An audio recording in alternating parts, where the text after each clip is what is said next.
Good evening, Internet. Welcome back to another night of strange and scary games. Tonight we're going to be going through Alan Wake. I wanted to play Alan Wake 2 during my survival horror marathon. Just never really got the time for it. So we're going to go through Alan Wake Control and Alan Wake 2, hopefully.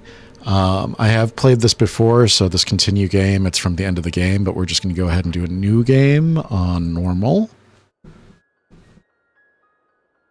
Stephen King once wrote that nightmares exist outside of logic, and there's little fun to be had in explanations. They're antithetical to the poetry of fear. In a horror story, the victim keeps asking why, but there can be no explanation, and there shouldn't be one. The unanswered mystery is what stays with us the longest, and it's what we'll remember in the end. My name is Alan Wake. I'm a writer.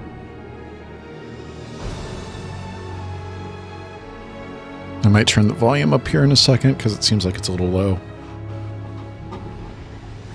I've always had a vivid imagination, but this dream unsettled me. It was wild and dark and weird, even by my standards. So yes, That looks a little better. it began with a dream. Following a typical nightmare pattern, I was late, desperately trying to reach my destination, a lighthouse. For some urgent reason, I couldn't remember. I'd been driving too fast down a coastal road to get there. Just like Stephen King. I'd seen the hitchhiker too late.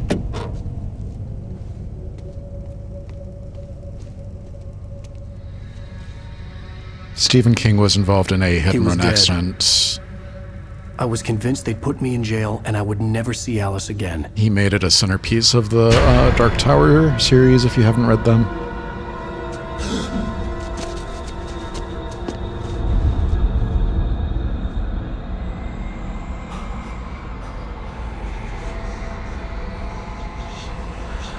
Suddenly, his body was gone.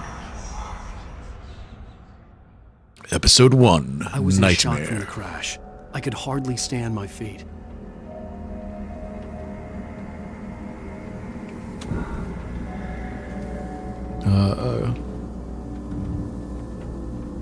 No, that's fine.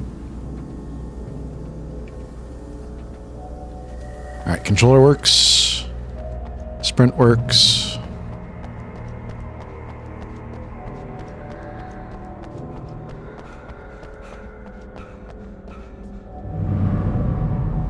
I had to go I see to the lighthouse. I knew there was something important waiting for me there. But I also see this thermos over here. The bridge had collapsed. I'd have to find another way to the lighthouse.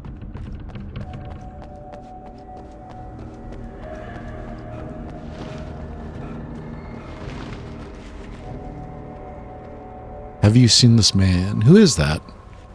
Is that the predecessor?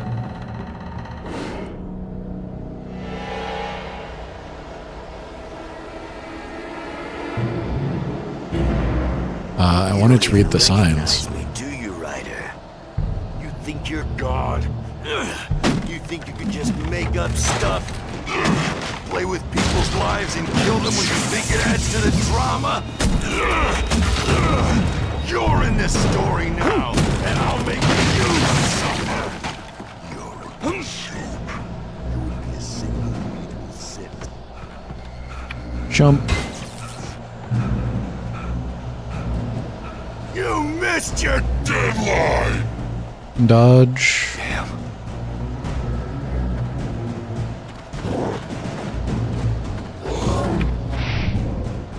You can't stop me! The dodge in this game is very janky, I remember.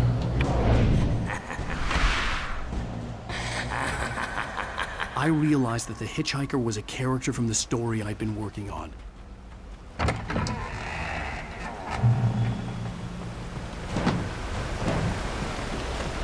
How does it feel to die by the hands of your own creation?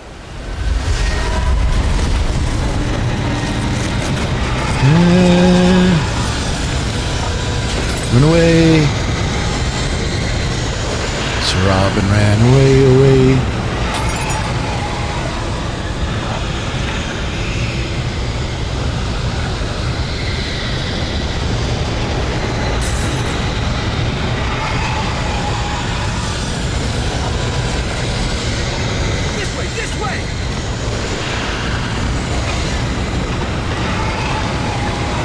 Going as fast as I can.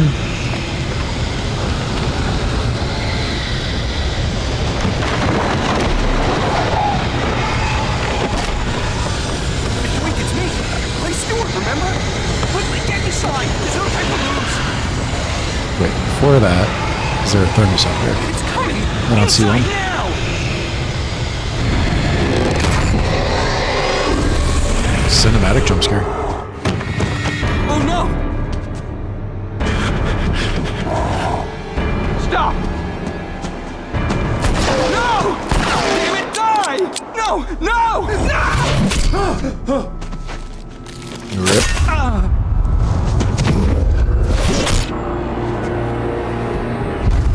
Why is he wearing a Letterman jacket? I was trapped. There was no way out.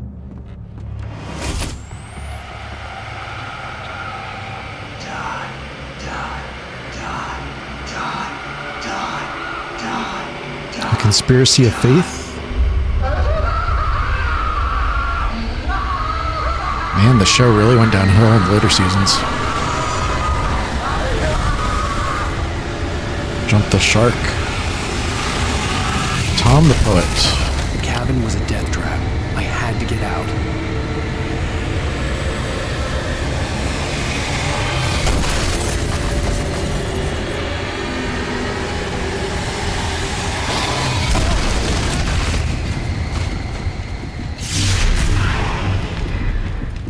Follow the light. You are hurt. You should go into the light. You are only safe there.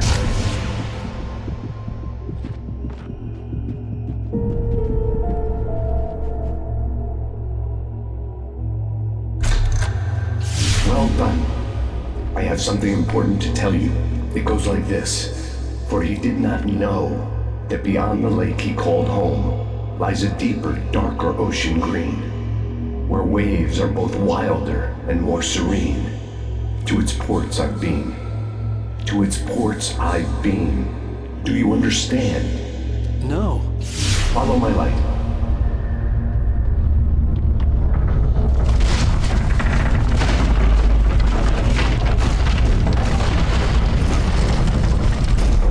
I entered your dream to teach you. The darkness. Sorry, there was a recruiter calling me. Alright.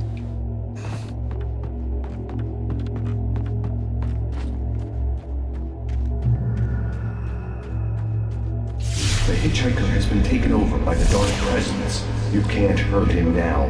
The darkness protects him from all harm. Only light can drive the darkness away and make him vulnerable again. Here, take the light. Turn your flashlight toward him and burn the darkness away.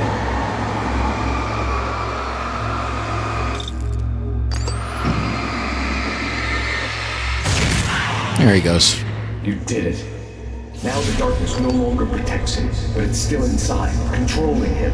He can't be saved. He's still a threat. He is still your enemy. Here, take the gun. Now you'll die.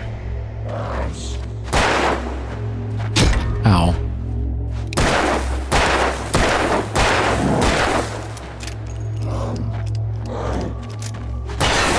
There he goes. Good. You've done well. Remember what I've taught you. That is all. I will give you back your dream now. In the nightmare, a terrible darkness was taking over the world. The lighthouse was the last safe place on Earth.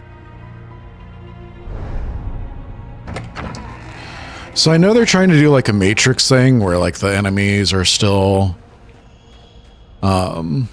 still dangerous even after they've been unplugged. We're just killing people, right?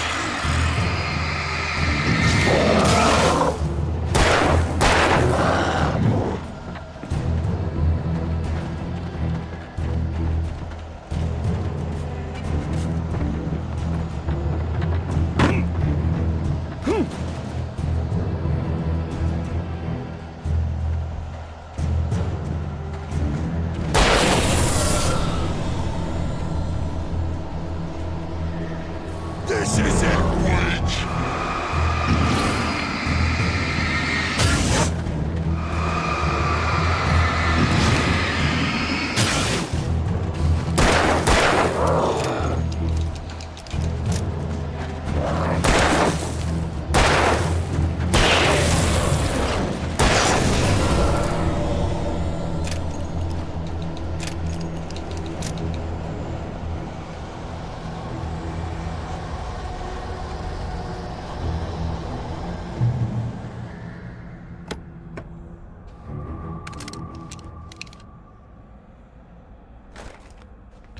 Flare gun.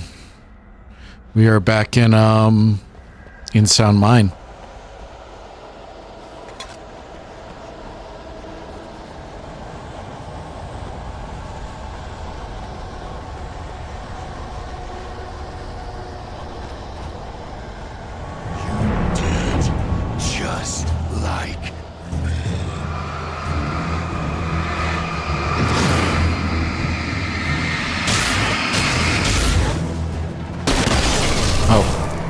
That was the wrong weapon.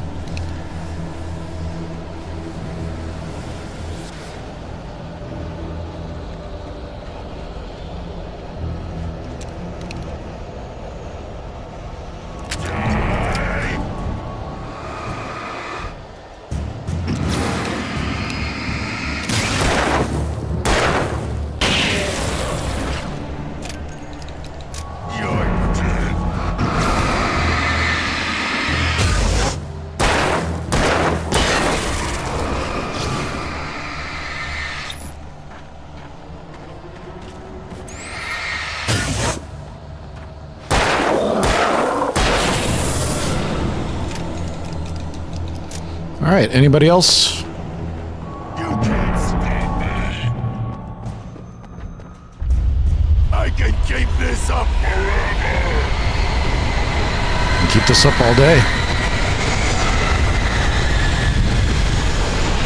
Run.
Baby, just another nightmare.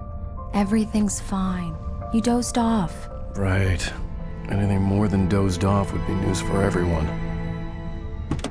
Cheer up, handsome. We're here.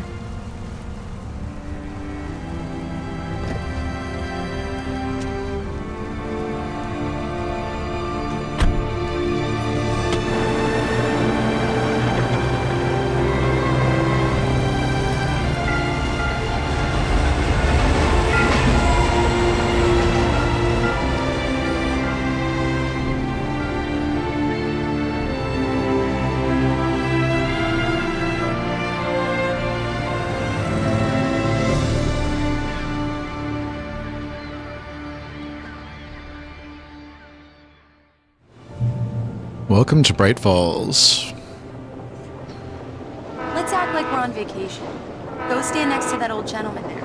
I want a shot of you with the town in the background. Sure.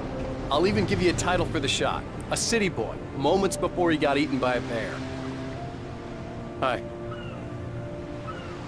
Hello there. You picked a good time to visit our town. Deerfest is just 2 weeks away. Deerfest, huh? Did you hear that, honey? You have a lovely wife. If you don't mind me saying. I'm Pat Maine, by the way. Nice to meet you.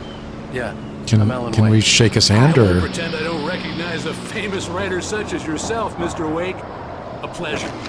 I'm an avid reader myself. I hope this isn't too presumptuous of me, but I'm the night host at the local radio station. Any chance I could get an interview? Look, Mr. Maine, I'm on vacation.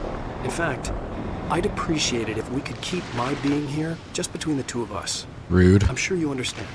Fair enough. You can trust me to be discreet. Not a hard man to track down if you change your mind, though. I hope you two have a lovely holiday. Very nice. I got a couple of really good ones. And I see you made a friend. That's cute. Right. Friend. Yeah? Hey, bestseller. How's my favorite writer? Are you there yet? Barry. Yeah. We just got here. Are the locals giving you trouble? Just say the word and I'll hop on a plane and come make sure that you're left alone, Al. No, Barry, we're fine. Great, great. Just want to make sure you can relax and recharge. So, how is the place? Has it gotten your creative juices flowing? Barry, we're just settling in. Okay, Al. I'll call back later to make sure you're doing okay. And you call me if there's a problem, okay? Okay. I'm just looking out for you, buddy. Talk to you later. I love you too, Barry. You know he's going to be calling you every 5 minutes. Barry is Barry. I can always turn off the phone. What did I tell you? Text message from Barry. He says hi to you too. Alan, we're here. Come on, let's get back to the car. Good read, Velma. We need to stop at the local diner to get the cabin key from the landlord, a Mr. Carl Stuckey. He's waiting for us. I'll go fill her up while you get the key. I'll pick you up here in, say, 15 minutes? Sure. Alan, Sync by thank you Microsoft. for coming here with me. I love you too. Go on. I'll promise to behave.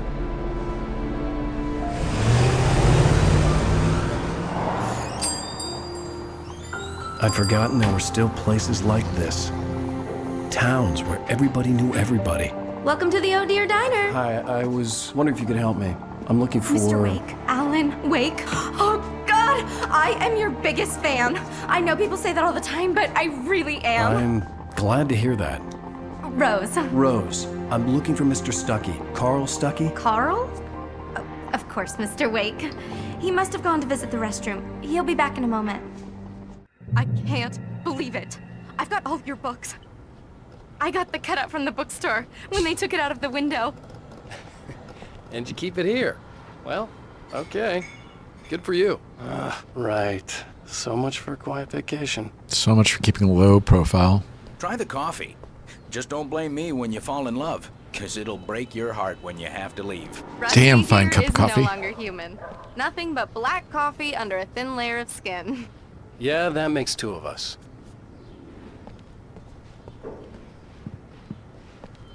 Are you staying long, Mr. Wake?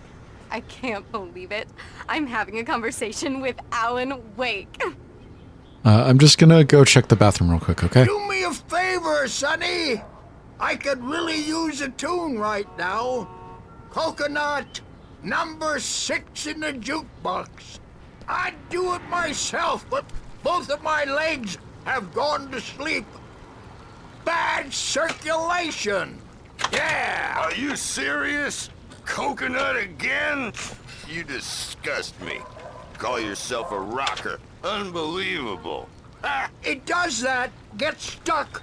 Yeah, you need to give it a good solid whack. Oh, wrong button. You put the lime in the coconut. Drink them both up. Just because we're brothers, don't think I Now won't that's what I'm murder you talking in your about. sleep. Yes. Gonna walk away from the copyrighted music. Go in there, young man. You can hurt yourself in the dark. I didn't want to wait. I wanted to find Stuckey, to get the key and get out as soon as possible. The waitress was giving me a headache. Overeager fans always did. I might be taking some of the music out of this video because I know that Control from Poe is copyrighted, or Haunted by Poe is copyrighted, and the Lime and the Coconut is obviously copyrighted. I don't know if there's other songs that are copyrighted, but you might be seeing some like music replacements or some weird silence, something like that, just so you're aware. Hello? Mr. Stuckey? Carl couldn't make it. Unfortunately, he was taken ill. But I have the key for you and instructions on how to get to the lake. Okay. Thank you, creepy I wish lady. you a good stay in my cabin. I'll come by later to check how you've settled in. And to meet your wife. Will you give us the camera obscura, or...? Thanks.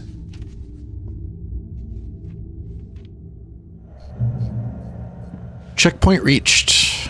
Cauldron Lake is a special place. Very inspiring.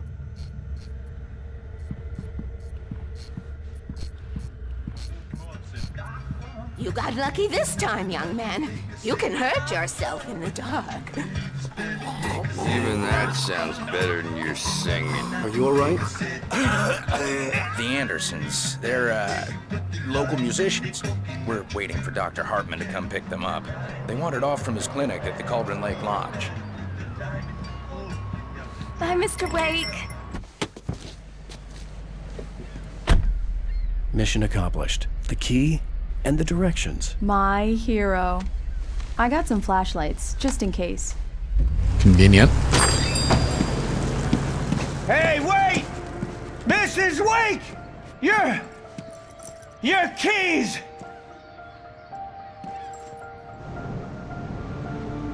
That diner was a real nut house.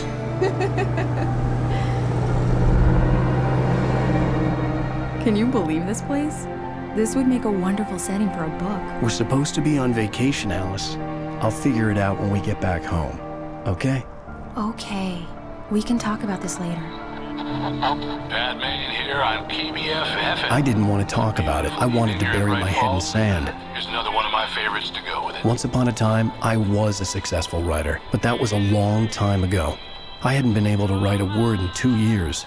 Not since my last book. 2 years. And now the weather. It's gonna be a I should write clear more. night, so you folks in the big city might want to look up every once in a while, see those stars winking I got down some at you. writing done last week, but it wasn't as much as I wanted to.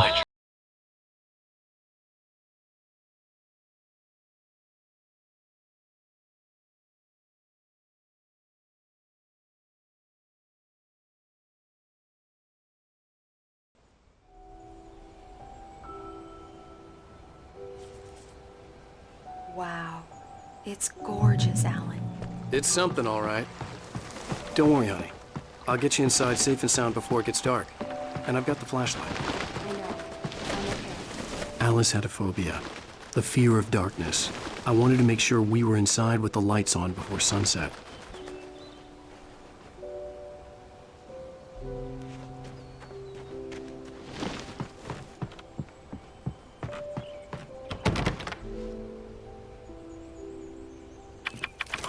Here we go. Let's take a look inside.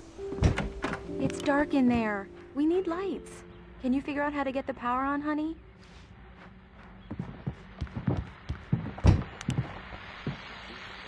Hello? Anyone here? The Deerfest guests have already started to arrive. Just ran into one on the ferry. Famous artist, no less than. We'll see if we can rope him into an interview later on. Now let's go to the phones. Caller, you're on KBF-FM. Hi, Pat. It's Rose. Why, hello, Rose. What's on your mind? I know who that famous artist was. It was Alan Wake, wasn't it? He's my favorite writer. Well, Rose, I just saw him at the diner. Oh, I am so excited he's here. I'm sure he's glad to be here, too. Well, folks, I guess the secret's out. This is Pat Maine on KBF-FM. And now some music. Great. So much for keeping a low profile. That's what I said. Let's get out of here.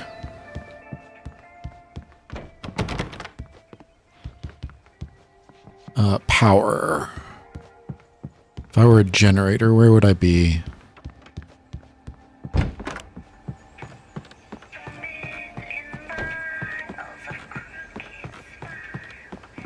Not down here.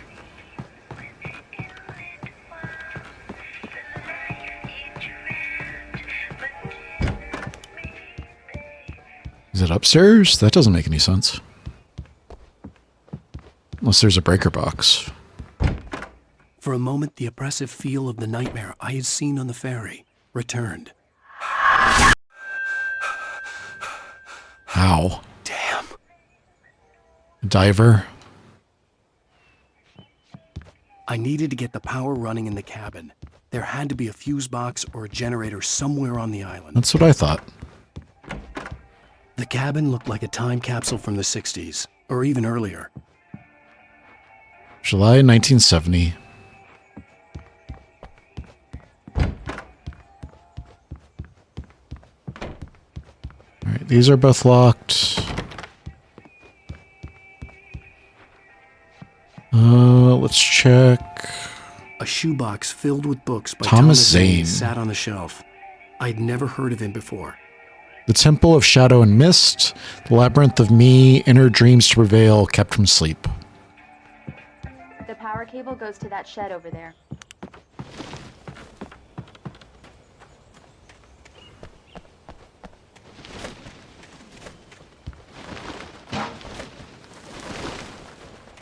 Am I scaring the birds off? Where are the birds leaving? When I first moved out here to Washington, I was standing in our parking lot one day. Focus. Alice had told me about Cauldron Lake Lodge. The old building used to be a hotel, but these days it was no longer open to the public. And there were crows and seagulls fighting in the parking lot. And I've never lived anywhere where there's been both crows and seagulls. So it was The old interesting generator had to been connected to the power cable. witness.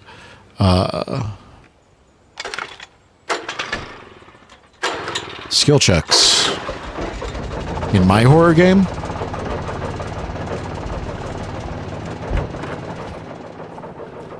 The lights are on. Good work, honey. I'll freshen up a bit and start settling in. Okay, I'll look around a bit. Sure thing. Have fun. Is this anything? Oh, I guess I'll never know. It was a beautiful place. I told myself I could rest here, sleep here, and forget about my work.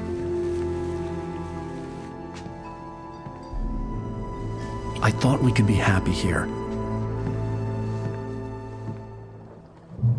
You guys ever listen to the Black Tapes or Tanis?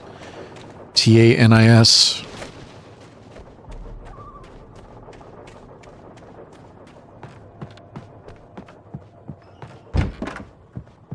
I wonder if they're worth re-listening to. Honey?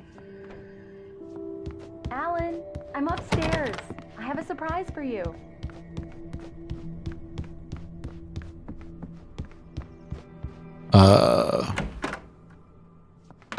Well, hello there. I'm not the surprise.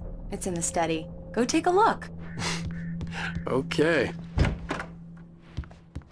Surprise! Alice? What is this? I guess I have a small confession to make.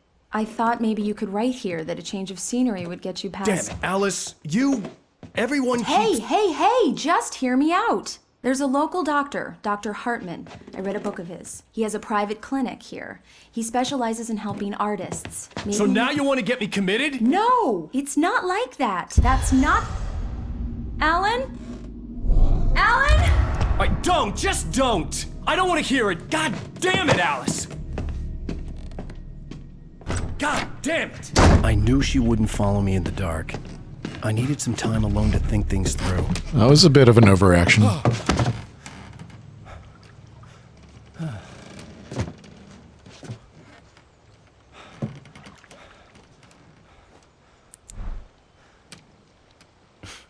Damn it.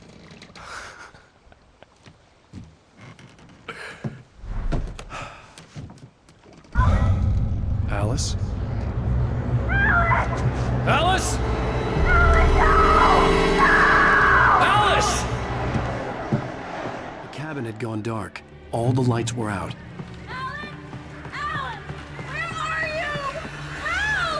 Alice! Coming!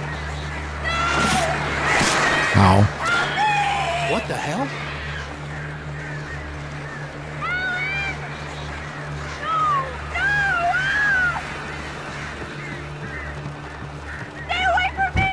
Alice? Alice?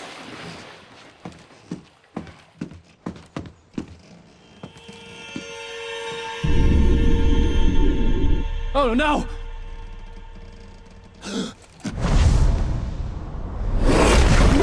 The voice acting in this is really something.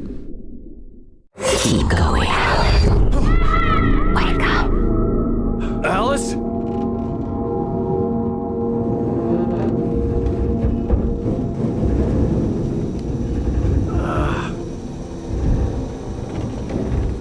Waking up in the crashed car felt like I had woken from one nightmare and entered another.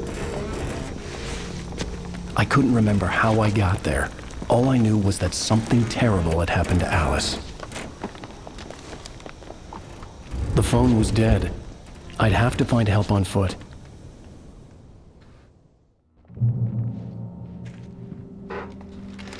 Among Alice's things was a book, The Creator's Dilemma, by a Dr. Emil Hartmann. Seeing the book brought back my fight with Alice. I didn't like it, and I didn't like the guy's smug face on the cover either.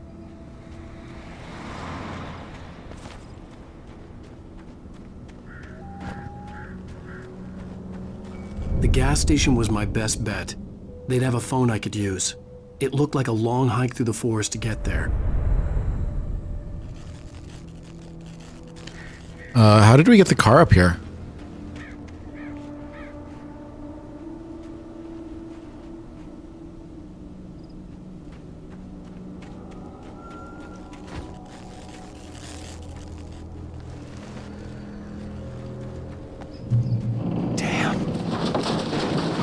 Hitting the wrong button. Rip to that car.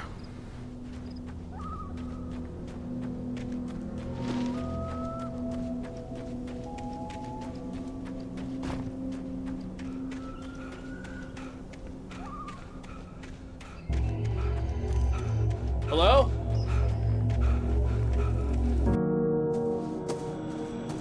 Hello? Is someone there?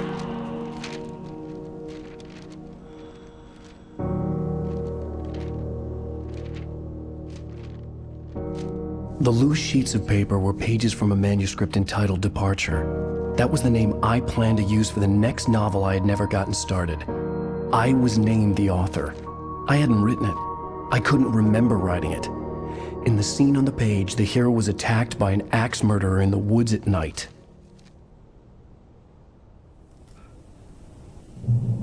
Back button. Departure by Alan Wake. The man turned to face me. His face was covered in shadows. It was hard to make him out in the darkness of the forest that surrounded us, but the axe he lifted was plain to see. It glistened with the blood of his victim. He grinned madly. The shadows were alive, distorting his features. It was a scene from a nightmare, but I was awake.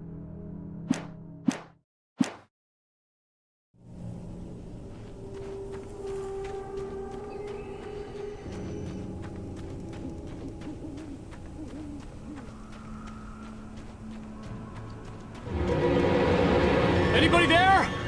Please, I've been in an accident.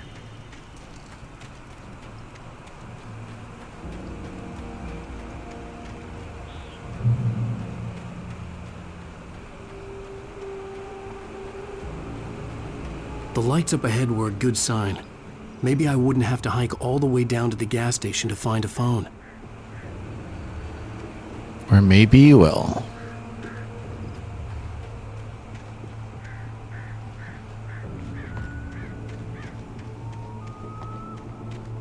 Alright, let's go.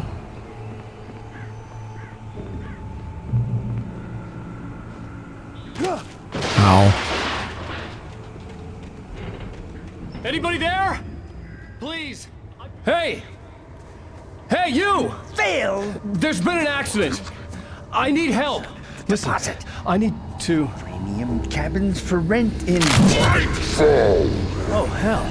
Carl Stuckey. Pleased To meet you. Non-refundable reservation deposit required. Fair and square.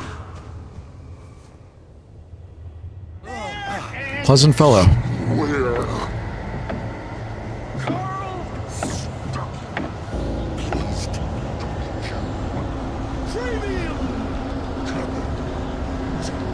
Pick it up.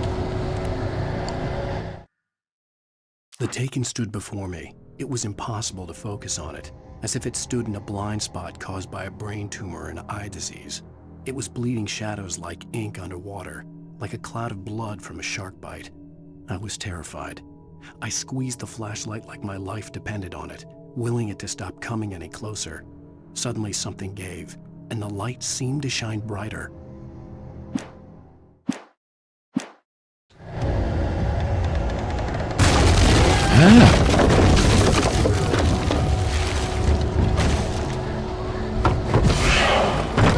Balls! To arrive! You lose! Shit. The deposit. It's the... Right!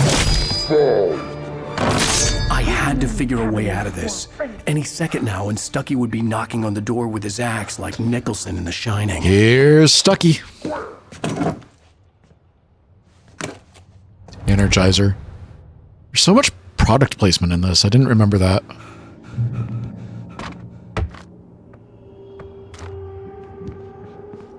Six batteries. Trying, walking. It's the latest thing. Yes. In Bright Falls Sheriff Station. How may I... proven. Hello? One stone. This is bad.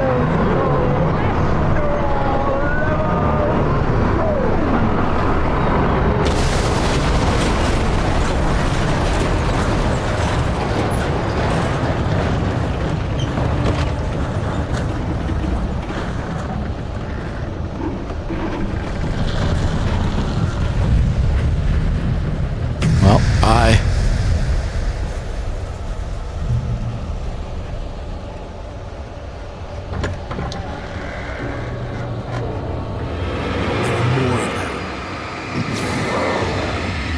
One.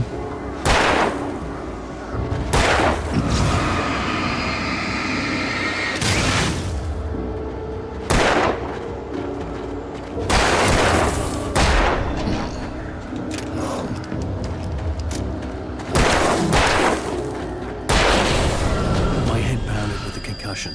I'd never fired a gun outside a shooting range, and now I just killed someone. Or something. There were no bodies. They just disappeared. If I was dreaming, it felt real enough to make me sick.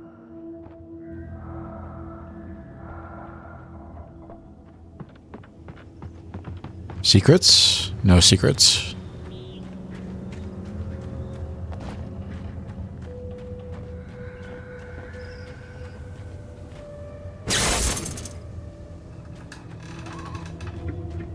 The dark forest was the last place I wanted to go, but I had no choice. I had to get to the gas station.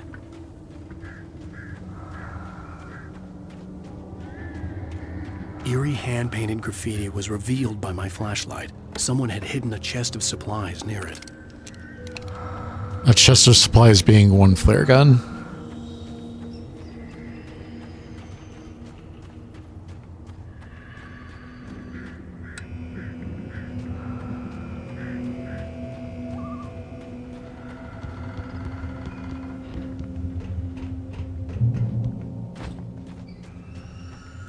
It's rabbit season. Duck season.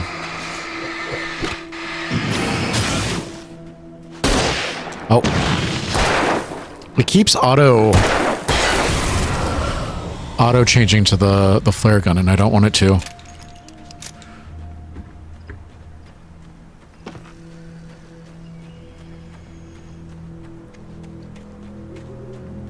Secrets? Rose knew she had been gushing, but right now, she didn't care. As far as she was concerned, her brief meeting with Alan Wake was literally the high point of her life. She watched as he got in the car with his wife. She was pretty, confident, at ease with Wake. Not like Rose. They were perfect for each other. She'd have given anything to be called their friend.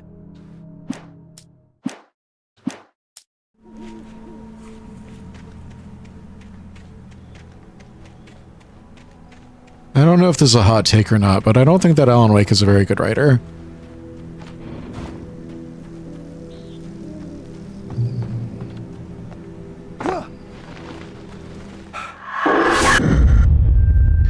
Maybe it's one of those things where the stories are better than the writing. the hell was that?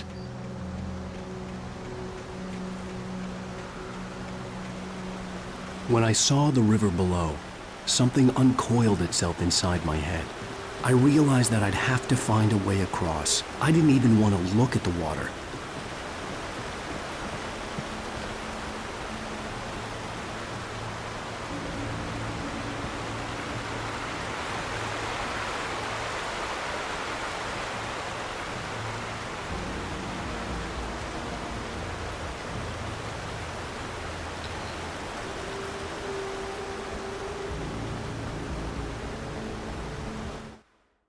I'm going to take a quick break. I'll be right back. All right, we're back.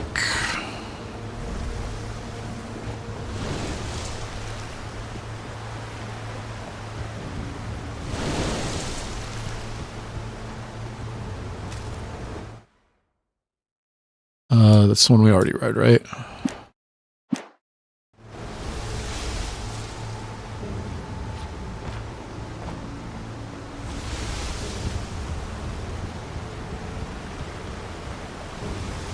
Where am I going? I'm going this way.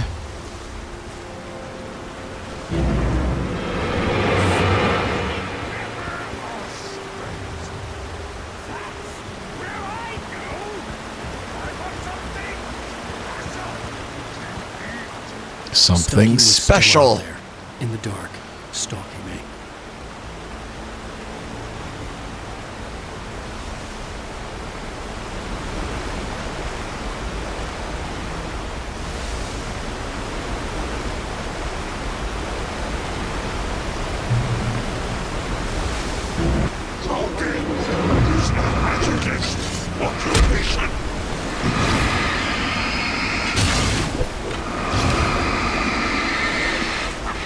Come on.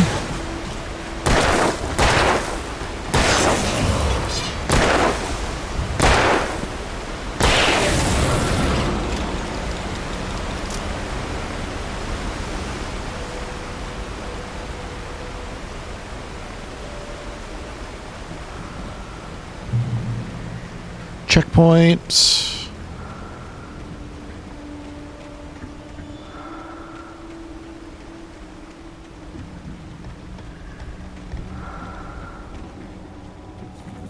Says to go this way. Is there anything back here?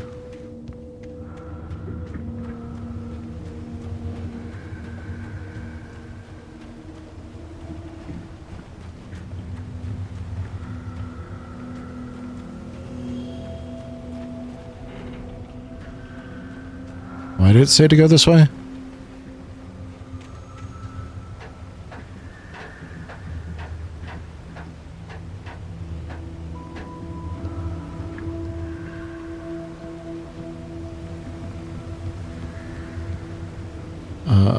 Not up here? Yes, up here.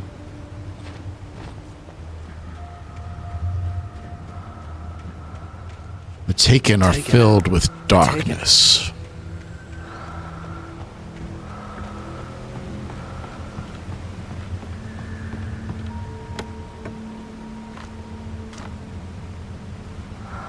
Girlfriend and I played through Kingdom Hearts 1 recently.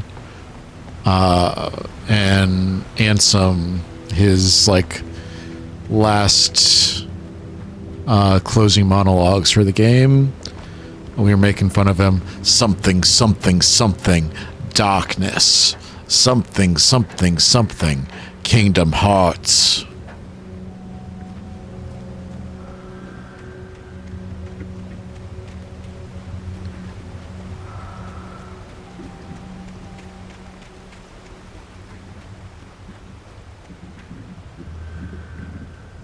The staircase was broken. I had to make my way up some other way.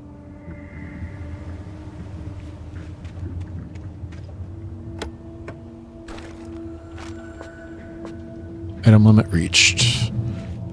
I've only got the revolver right now. There was no power. There was bound to be a generator somewhere at the logging site.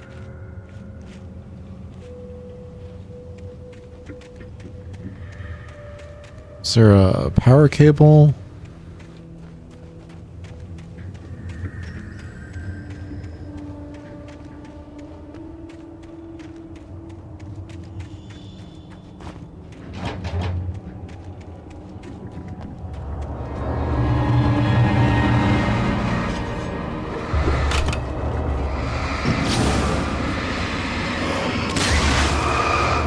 Ow.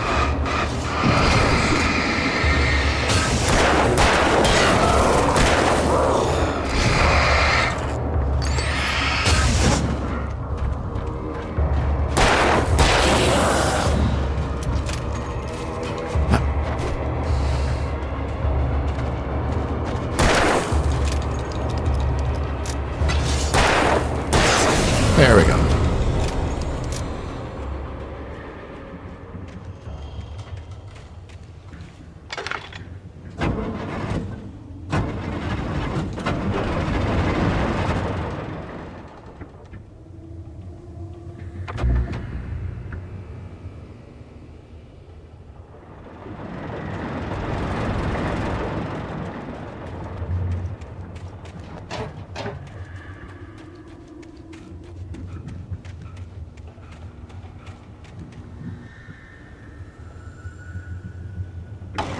There it goes.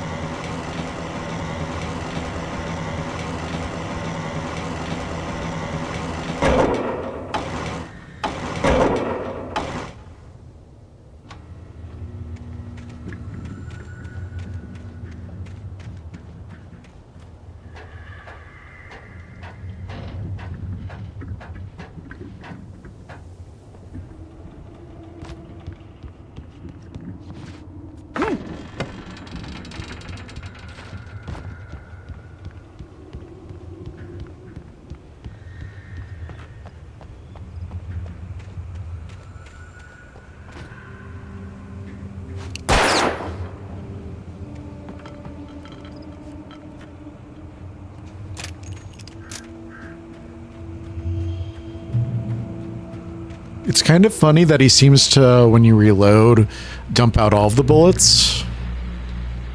Shotgun. Shotgun time?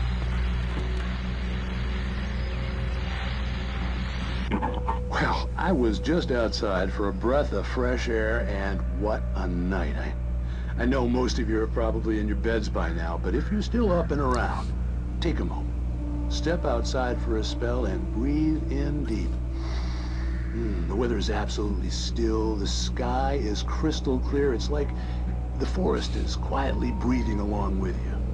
As you listeners know, I'm a night owl, and it's on nights like this I wish I wasn't cooped up in the studio.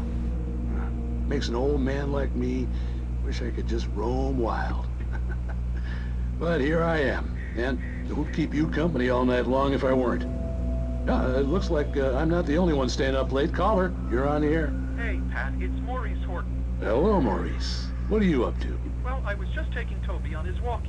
Oh, isn't it beautiful out there? Sure, but Pat, the reason I called is that Toby heard something rustling in the undergrowth and took off after it, and I couldn't find it. Oh, no. Probably a rabbit. Sure. Toby loves rabbits. Well, sure. Anyway, I figured that, if anyone runs into Toby, they could grab him. My number's on his collar. And Toby's a friendly dog? Toby loves people. Usually he comes back, but we were pretty far from home, and it sounds like he went pretty wild there. Great dog, but just too dumb for his own good. Poor Toby. Well, Maurice, it's out there now. Hope Toby comes home soon. Yeah, thanks, Pat. You have a good night now.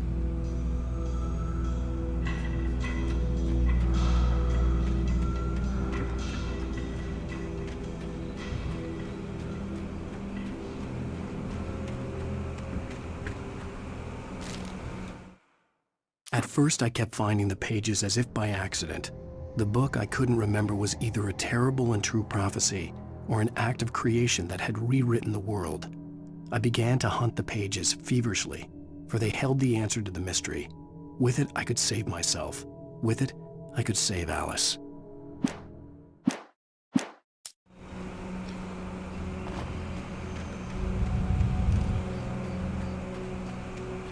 The gas station was closer now, its light welcoming in the darkness.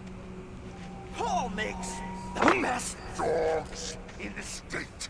Belly burster is the best with no Content. Monster dog. is second best. The Belly famous burster. dog is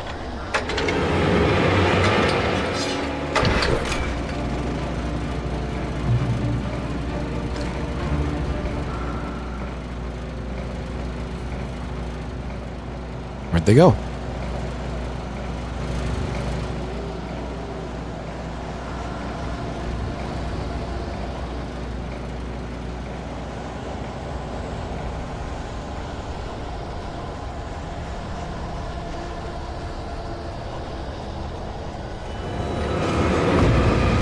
Ow.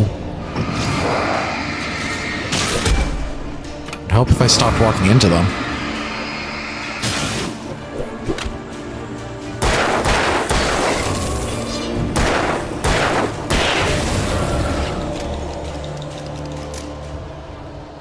Safe haven.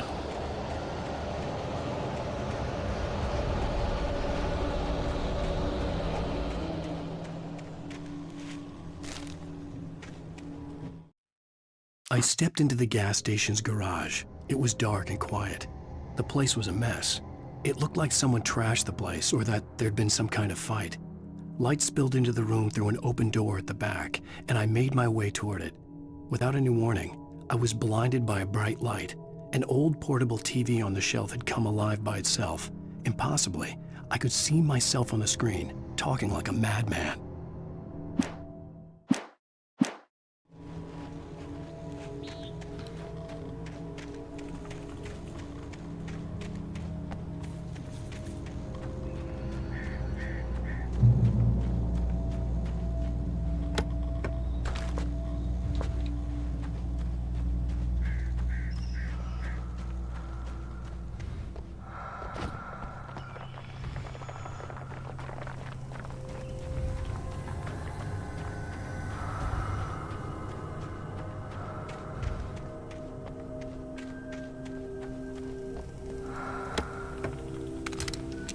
Switch back to the revolver. I don't want the flare gun equipped.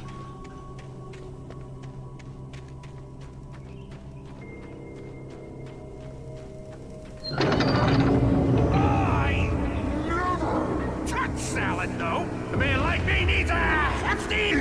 Meal. That's for the day. Salad is good for you.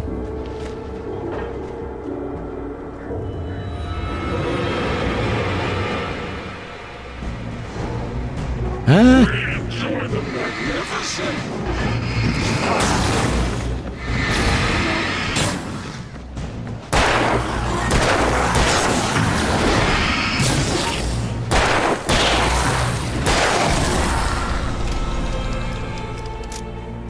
One more? Not one more.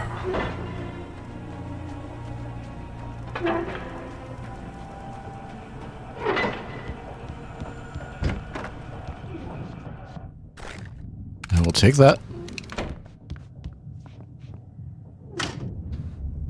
Is that the gate? That's the gate. Science. It bestows immortality on those who advance it to elevate all of mankind. Newton, Einstein, Sagan, princes among men. But the price for such a legacy is steep indeed. In Night Springs. Tonight's episode, a quantum suicide. If our lives are already written, it would take a courageous man to change the script. Having called a press conference, Dr. Barclay Colvin is about to demonstrate that very courage. Ladies and gentlemen of the press, I am Dr. Barclay Colvin, and I'm glad so many of you could join me here at the Moorcock Institute. Tonight, I'm going to give a practical demonstration of the many worlds interpretation. As you can see, this is a loaded 9mm pistol. It shall be part of a thought experiment. And now, a real experiment. known as a quantum suicide. Did he say suicide? Is that a real gun? He's kidding, right? Please, please, stay calm. There is no risk. Observe what occurs when I place the weapon against my own forehead. Now, you might think this round is merely a dud. Not so. Observe the flower pot. And yet, I myself cannot be harmed with this gun. With each pull of the trigger, 2 new realities branch off. One in which the weapon didn't fire, and one where it did. With my machine here, I have ensured that this reality is always the former. I have bestowed upon myself quantum immortality. Under no circumstances can this gun kill me. So wait. What you're saying is that every time you pull the trigger, in another reality, you die? That's correct. Yes, of course, but that's completely trivial. There's an infinite number of things that could happen at any moment, and they always do happen somewhere. The point is, this one thing did not happen here. You're insane, Colvin. Insane? Insane? Hey, was this thing supposed to be plugged in? I stumbled on it. You fools! Gaze upon quantum immortality.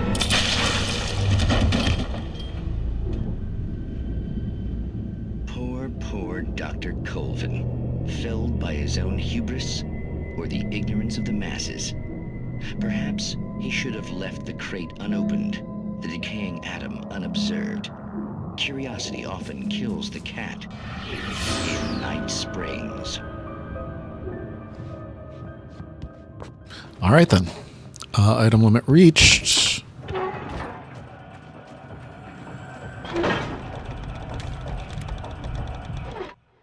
The cabin on Cauldron Lake? She asked. The sheriff looked at me suspiciously. The early morning light flooded through the office windows.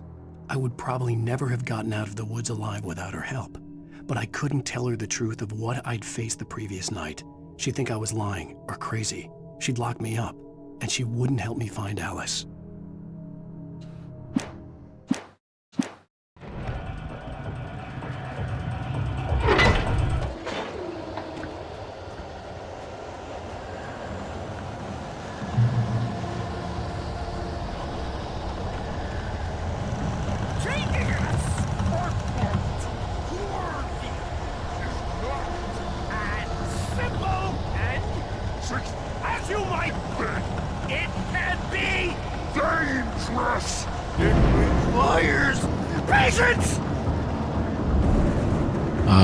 I believe you.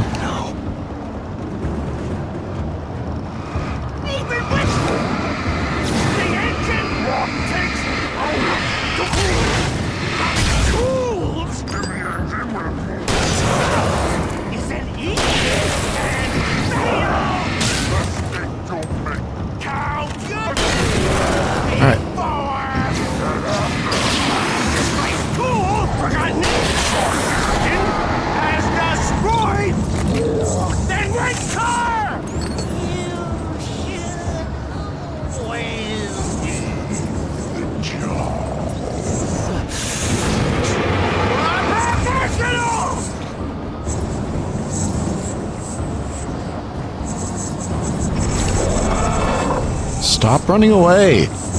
Come here and fight me.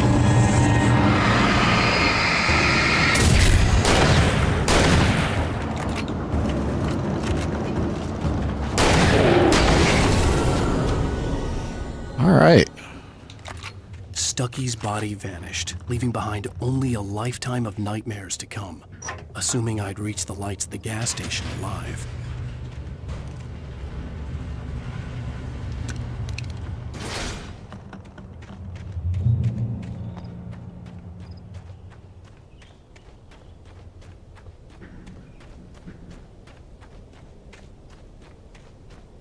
I recognized the parade float I had seen in Bright Falls when I first arrived with Alice.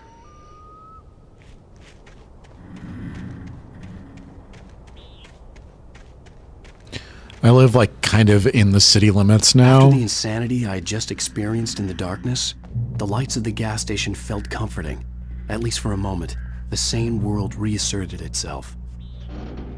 When I first moved to Washington, there was a little place just like this, like up the road from me. I'm not sure how to explain it.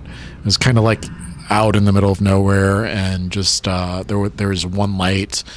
Very creepy to drive by at like 11 o'clock at night and just see the one light there.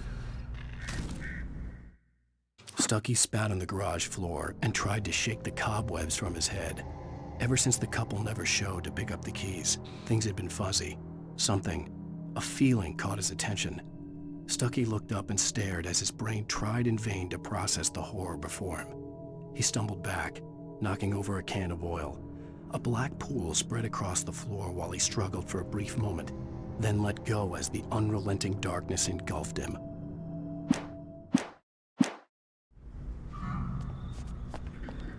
The Deer Fest had been 2 weeks away when we arrived. If the day count on the banner was right, I was missing a whole week between the night we got here and now.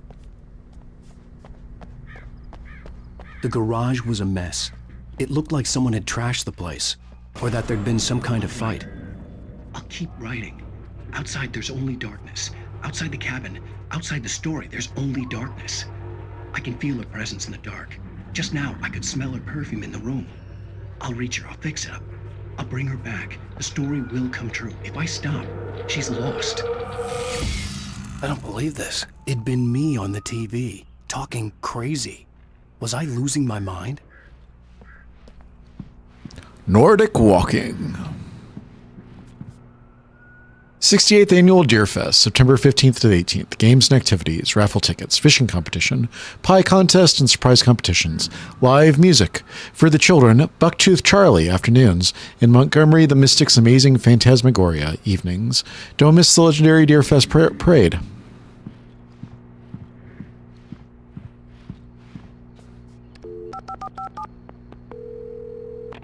Bright Falls Sheriff Station.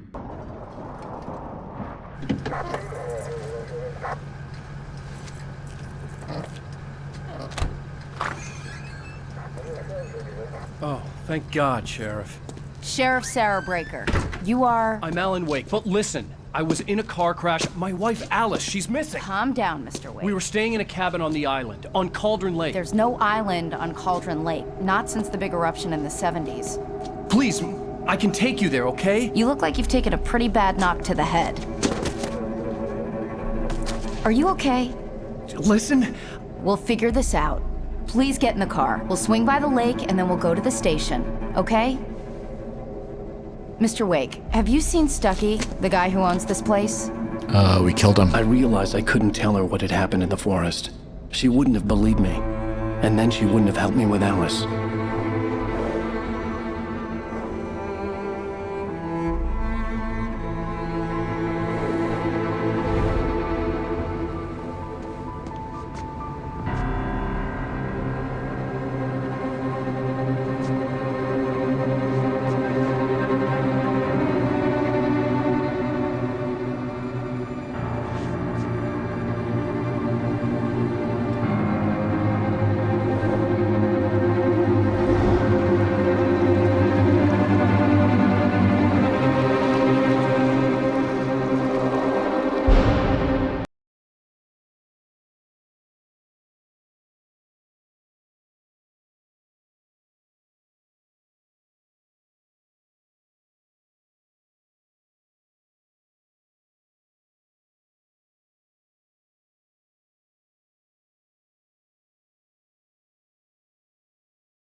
Alan Wake.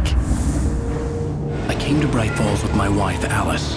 Thank you for coming here with me. I thought maybe you could write here. I don't want to hear it! God damn it, Alice! Now, she's missing. Alice? Alice? I woke up behind behind the wheel of a crashed car. I'm missing a week. I was attacked by shadowy men straight from a nightmare. The sheriff took me to the lake Alice and I had stayed at, but the cabin had disappeared. Does the sheriff now think it's weird that that dock goes straight into the water? That's not like a boat loading dock. That's just like a regular dock, right?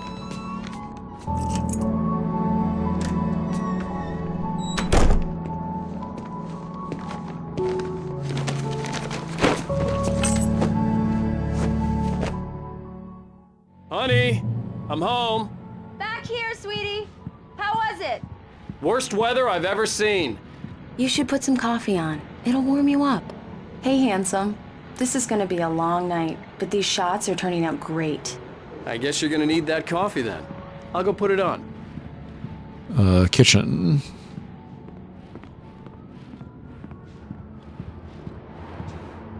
Coffee's on. Great, thanks. I'll need it if I'm gonna finish this by tomorrow.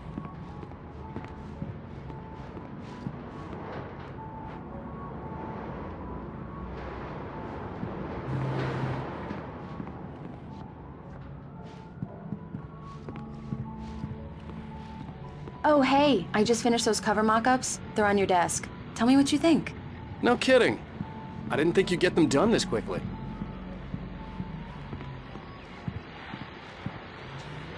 These look really good. Oh, sure, until Barry gets his hands on them. Which, by the way, will happen over my dead body. This was a late goodbye. 13 years after I'd gotten my revenge, it had finally caught up with me. It had been a long time to bear the pain. My blood painted the snow red. A gruesome slushy dissolved all the scattered painkillers and leisurely dripped down to the sewer, mingling with the bile of the city, becoming one with it. I can see them now, my wife and my baby. Honey, I'm home. Last time was the last time. Oh, and speaking of Barry, he called. Alan! Alan, please check the fuse box. I'm right here. I'm on it, honey. Please hurry. Return to Sender, What I Can't Forget, Alex Casey, The Things That I Want, The Fall of Casey.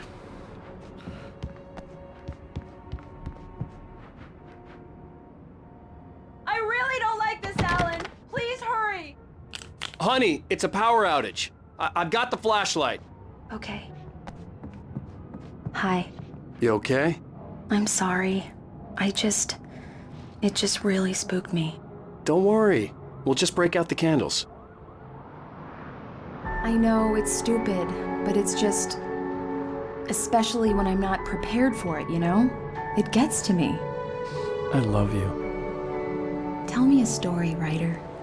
Okay. I used to have these nightmares when I was a kid. The dark really spooked me, too. When it got really bad, my mom gave me this old light switch. She called it the clicker. The clicker, huh? Yeah. If I ever got scared of the dark, I could just flip the switch and a magic light would scare the monsters away. Oh, sure. Here it is. Alan. Maybe it'll help you, too. Yeah, nice story, writer boy. You made that up right now, didn't you? No. Seriously. I love you, even if you are a liar. Thanks for this.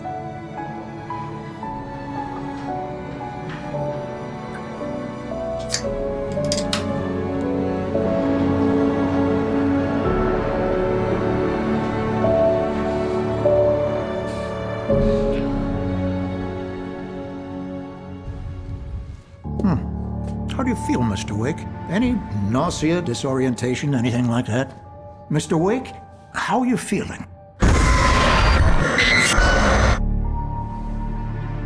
I'm okay. My head's fine. I had to lie about my headache and memory loss. He'd send me to a hospital for tests. I couldn't leave without Alice. Very well. I don't think you have a concussion, but you've obviously been through quite a shock. You should take it easy for a couple of days. Thanks. Well then, Mr. Wake, we're done here. If the pain gets any worse or you experience any other symptoms, you should come see me. I'll let you get on with it then. Sarah, Sheriff Breaker, is waiting for you. She's very good at her job. I'm sure she can locate your wife in no time. I have my Doc doubts. Nelson was the image of a small-town doctor. Sheriff Breaker had called him to the station to take a look at the cut in my head. Look at that low quality font. You can practically see the pixels on it.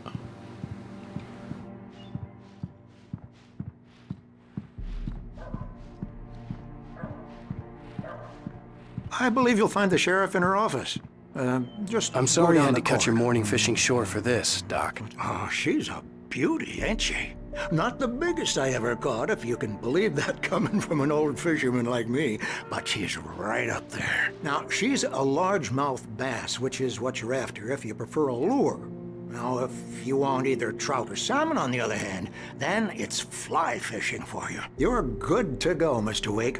Sarah's probably waiting for a chance to talk to you. All right. Just wanted to explore a little bit. Thank you for testing the lights, Miss Weaver. Everything seems to be fine. Have you seen this man? Disappeared on 6/20/07. Identifying features, knack for winning contests. I'll be sure to take care of it, Miss Weaver. Have a nice Richard Bow, Bruce Stansky, Jacob Miller. On a camping trip, overdue, haven't been in contact. There's a missing cat there too.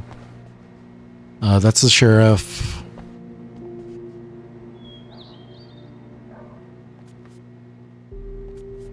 You can just cut the power there. Mr. Wake, the sheriff is waiting for you in her office down the corridor. All right, fine. I was just looking for secrets. Come in, Mr. Wake. Your phone's on the desk. The battery was dead. It's charged now.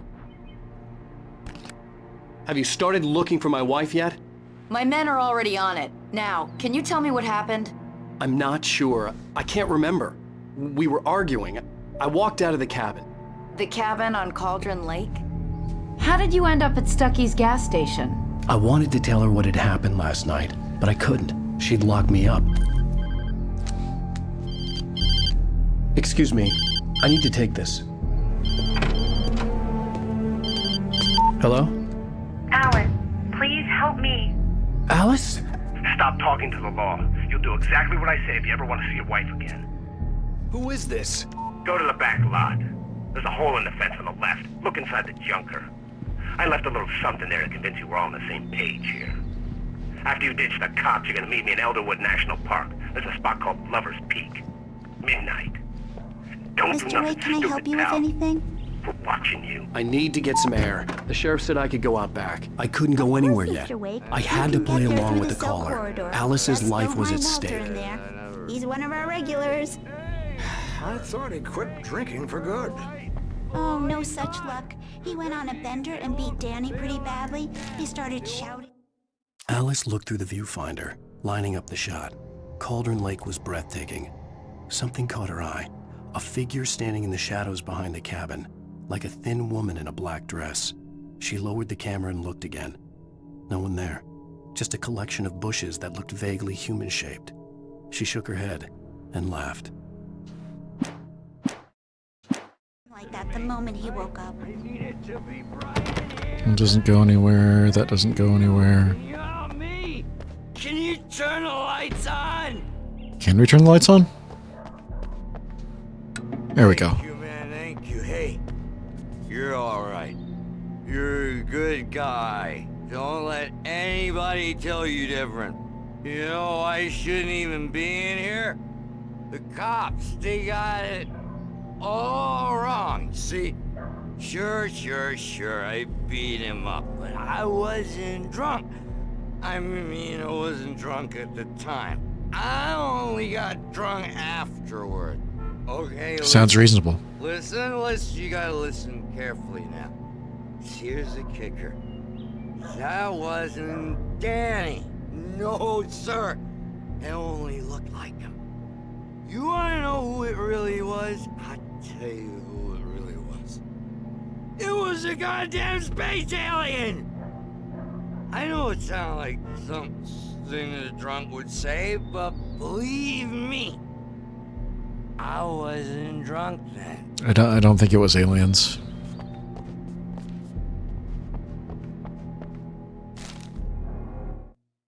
In spite of its human mask, to describe the dark presence as intelligent would have implied human qualities on something decidedly inhuman. Nonetheless, it found the one spot in the diner that was dark enough. Some light spilled into the corridor, ravaging it. But it took the pain. Horrible as it was, the writer would soon fix that. He would be coming to the one place where it still had power.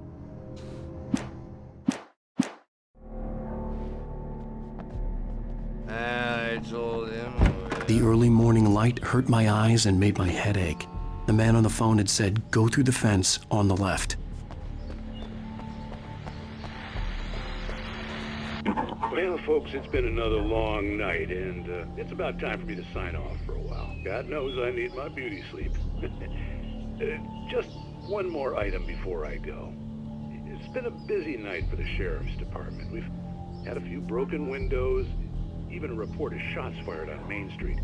Deputies Mulligan and Thornton had to deal with two intoxicated young men who were celebrating the completion of their Deerfest float. Now, folks, we get this every year. I know it's exciting that the big day's almost here, but let's save it for the party and leave the gunplay for the shooting competition, huh? There's no point in getting all worked up yet.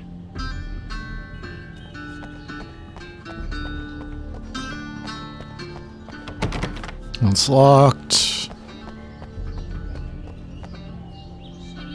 I see the junker. Can't do anything with the ambulance. The told me to find a hole in the fence. I'm exploring, game. There was something for me in an abandoned car. My God. All right.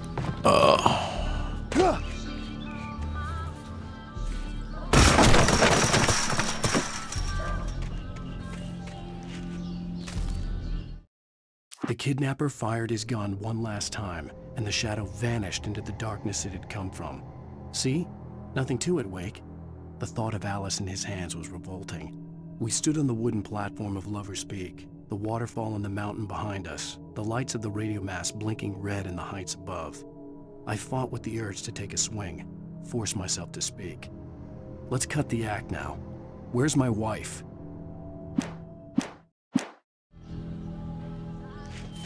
Alice's driver's license had been placed on the front seat. The caller meant business.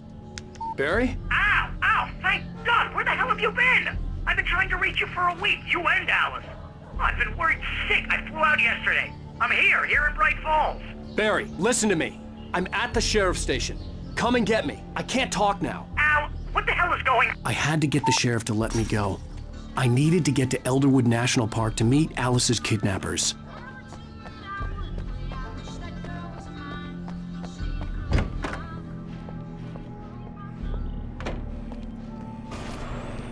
A writer is a light that reveals the world of his story from darkness, shapes it from nothingness. The way a sculptor carves a statue from a block of granite. If I stop, the world I'm making dies. Darkness will reclaim it. It's a long, hard journey into the dark. Alice's life is at stake, but I can't think about that, or I'll lose it. The dread lingers at the edge of perception. I'll push on. Anything is possible here. I'll write the story. I'll save her. Marvelous, Sarah.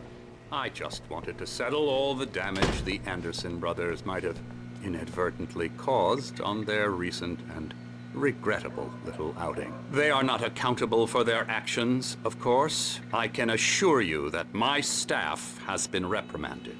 Tor and Odin never caused any trouble to anyone when they were still living at their farm. Indeed. All we can do is to slow down the progress of their dementia.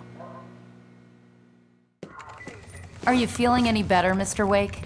I'd like to leave. Am I free to go? Well, we still need to talk about... Am I under arrest? No, of course not. But I need to know where you'll be staying so I can get in touch with you. I'd avoid the motel. The Majestic is known for its roaches. The cabins at Elderwood are pretty nice, though. That sounds perfect. I'm Dr. Emil Hartman. I'd like to invite you to stay at Cauldron Lake Lodge. Did you talk to my wife? I had the pleasure of discussing your situation with her on several occasions. Did you set something up with her? I invited her here. My clinic is a place where... Oh, hey! Oh, my! Take it easy. Nobody move! Get your hands off of my client! Who are you? I'm Barry Wheeler, his agent.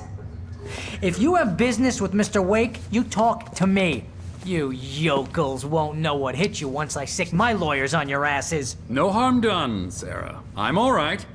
I don't want to press charges. Mr. Wake, my offer still stands. Get me out of here. What the hell was that about, Al? We don't need a replay of that thing with the paparazzi. I thought they were gonna lock you up. I had to talk to someone. I told Barry everything. He thought I was certifiable, but when he heard about the manuscript, I had him. The fact that I'd written something, even if I couldn't remember it, was enough for him. He smelled money. And he believed that Alice had been kidnapped. Anything beyond that was another story. I had a midnight appointment with the kidnapper in a place called Lover's Peak, somewhere in Elderwood National Park. The plan was to rent a cabin. I don't like it, Al. I don't like any of it. It's not good. In fact, it's the absolute opposite of good. It's pretty bad. Mr. Wake! Barry, you found him. Hi, Rose. Oh, wow. I was just thinking about you, too. Great. I was just bringing Rusty some coffee. Be He's on the nice. balcony, looking after Max. Poor thing. I really need to go. Great to see you again, Mr. Wake. Later! Gross. Who's Max? What an airhead. Jeez, Mr. Takes a swing at everybody. This is not her fault. She's a very nice girl and, more importantly, a fan. She's sweet. You should be nice to her.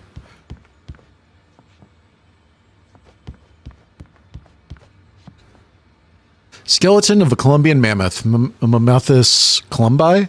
The species, this specimen, estimated to be 14,000 years old, was recovered from the La Brea tar pits in 1981. It was donated to the Elderwood National Park in 1998 when the Columbian mammoth became Washington state fossil. Named Bucktooth Charlie's, it has since become the park's official mascot. I've been to the La Brea tar pits. My friend Lauren and I went there. Seriously, Al, what you were saying in the car? Just listen to yourself. What, you shot a guy and his body just disappeared? Yep. When was the last time you slept? Are you high? Not high. Drinking? Not No. drunk. Look, Barry, I'm missing a week, and someone's got Alice. Do and you everything's understand what it sounds like when you say stuff like that? Don't get me wrong, it's a good story, could be a bestseller. But when you start confusing fiction with reality, you're buying yourself a ticket to the funny farm. All right, wait here.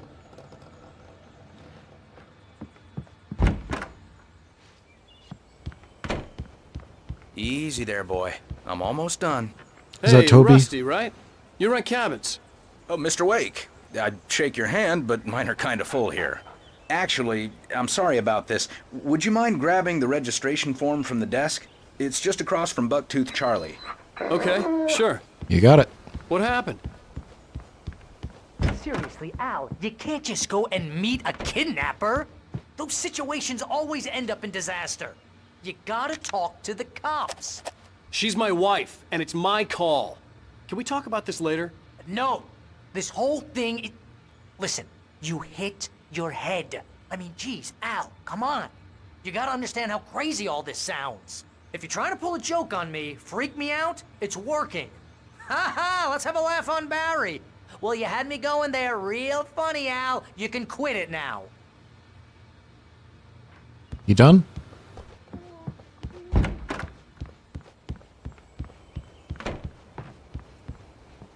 I think this is the form you wanted. And here are the keys. Okay, you're all set, Mr. Wake. Glad to have you staying here. Thanks. Can you tell me how to get to Lover's Peak? Oh, sure. It's at the end of the nature trail. Just follow the paths, you'll get to it eventually. It's an easy walk. Nice spot, too. If you have any trouble finding it, just keep your eyes on the radio mast. It's right below that. Right below the radio mast. Look, Al, you're asking me to believe that you shot a dude who went poof. Can you into stop thin air, yelling this? A guy who was bulletproof until you pointed a flashlight at him. You hear that from people who end up spending time in padded rooms. strapped to their beds, wearing white shirts with too long tangled up sleeves, and eating a healthy diet of pills. Al, you make cruel jokes about people who believe that kind of stuff. You're the skeptic. You gave me an hour-long lecture on homeopathy last month. What was it? If there's no proof, it's pure bullshit. Period. Guess the laugh's on me. I mean, homeopathy is pure bullshit, so. I mean, okay. Okay, maybe something weird happened to you, okay? Well, thanks for the heartfelt vote of confidence. All I'm saying is you gotta throw me a bone here, bestseller. What would you think if it was me? There's no way you should be going out at midnight with a gun. No one asked you to come here, Barry. Either work with me on this or go straight back to New York. Your choice. I guess that's a yes.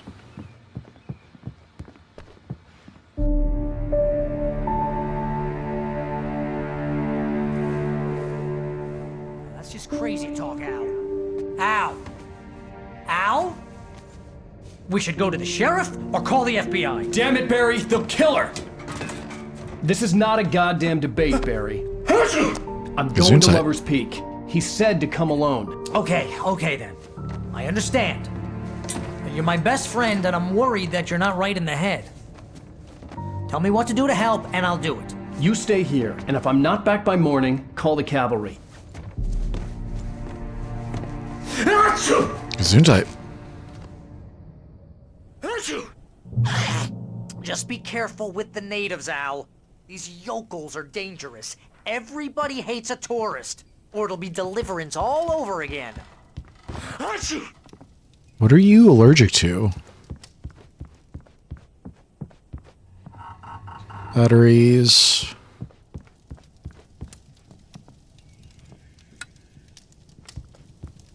I guess that doesn't really matter.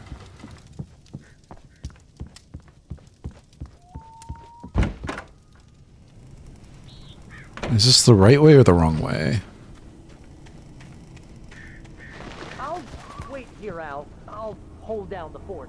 I'll be with you in spirit. This is the right way. Away, Al. Locking the door now.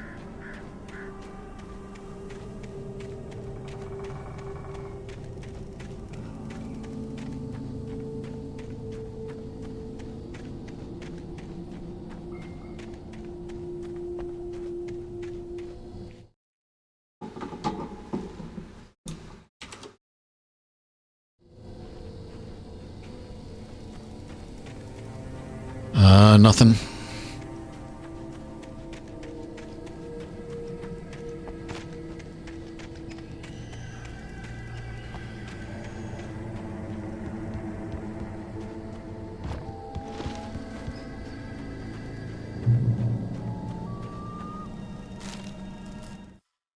Barry had never gotten along with Alice, but he knew Alan loved her with an almost frightening intensity. And now something had happened to Alice. And here was Al armed with a gun and saying things people got put in padded cells for. It was as if his friend had experienced a massive psychotic episode and was now totally disconnected from reality. It scared the shit out of Barry. Who is the focal character in these stories? Is it Alan? Is it Barry? Barry had the keys to the car he rented. Wasn't a long walk to the visitor center, and it wouldn't be any use to me in the forest. I knew I should have gone to the cops. This wasn't the smartest thing I'd ever done, but I was still angry with Barry for trying to talk me out of it. These people had called me right in the sheriff's station. The cops wouldn't scare them, and they had Alice.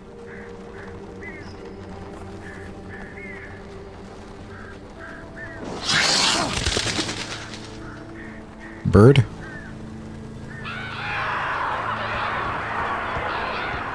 Birds. Bird's gone. Welcome back to the show, folks. As promised, our very own Dr. Nelson has just parked his rear end in the studio. Doc, what's your Deerfest plan like? My plan? You make it sound a lot more organized than I ever seem to manage.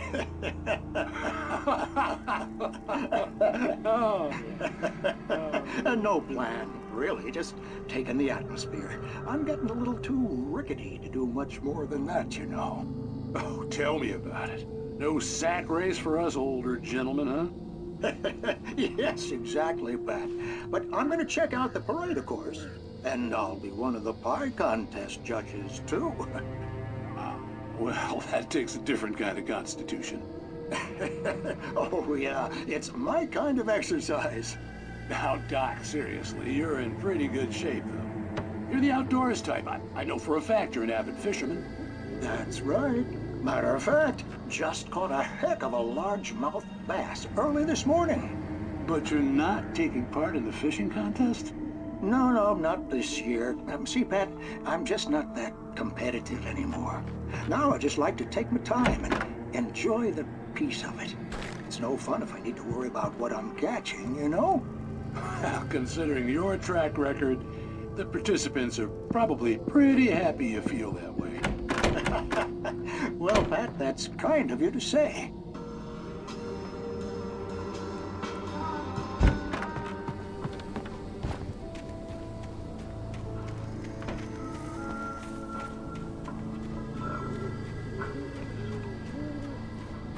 That was a cool detail.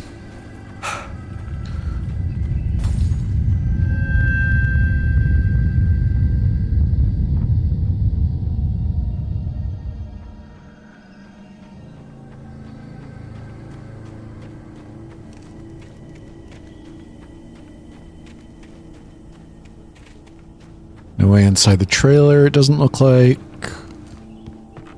Is this cabin burnt out?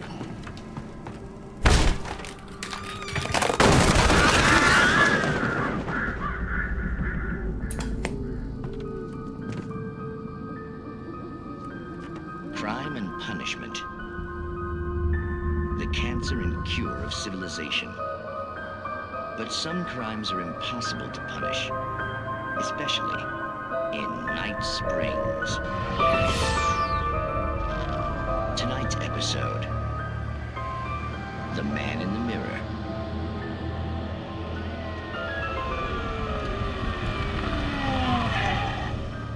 He's inside, Agent. He's a weird one. So, you're confessing to killing that guy, huh? Why? Had it coming? Yeah, but why would you do that? I mean, you're a nice guy. Normal. Took a kid to a soccer game. So how come at the game, you pick a guy and, quoting from the arresting officer's report here, assault the victim's head area repeatedly with the weapon of choice being a pair of bare fists? Wow, that sentence really flows, huh? Maybe you're not the literary type. Okay, so you mess him up. But why? Who was that guy? We couldn't ID him. Why would a guy like you do him like that? I didn't like his face? Well, you must have hated it, because you really went to town there. I mean, there's no way to tell what he looked like. No ID on him either. That must be difficult. But then we ran the fingerprints. Got a match. Your prints. Identical. Huh, how about that? Your son said you were wearing a white shirt when you took him to the game. The white shirt is on the dead guy. It's plenty red now. You won't get away with this. Do you really think that's in any way relevant to me? I had plenty of time to talk to my boy before the cops arrived, you know? He won't stop screaming, am I right? You think he's ever gonna be okay? I left my mark, believe me. You bastard. What? You gonna shoot me? What's the point? I'm going to prison. You got me. I don't understand any of this. And you never will. Don't worry. Maybe you'll see me again, Agent. Maybe in the mirror.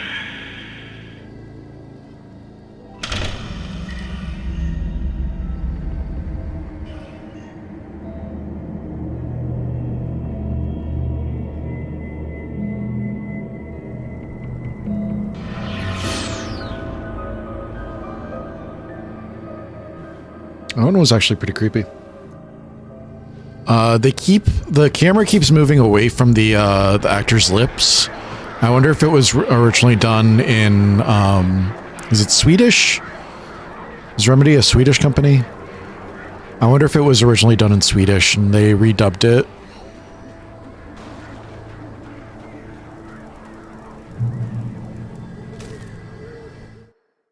The air in the visitor center was heavy with an awful smell, as if some rotten drowned thing had crawled up from its grave.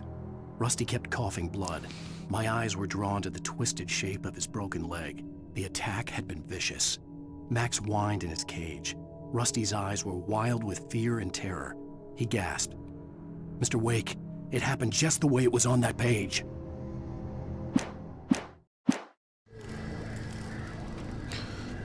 So there's a path here. Can we go up here?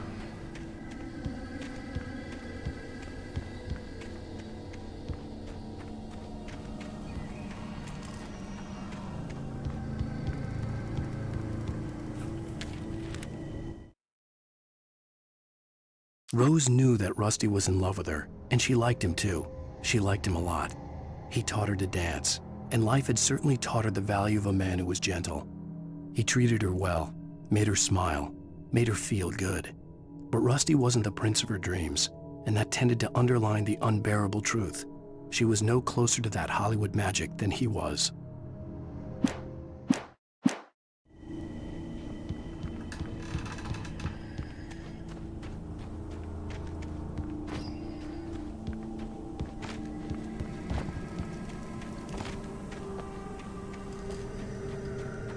Unrealistic expectations.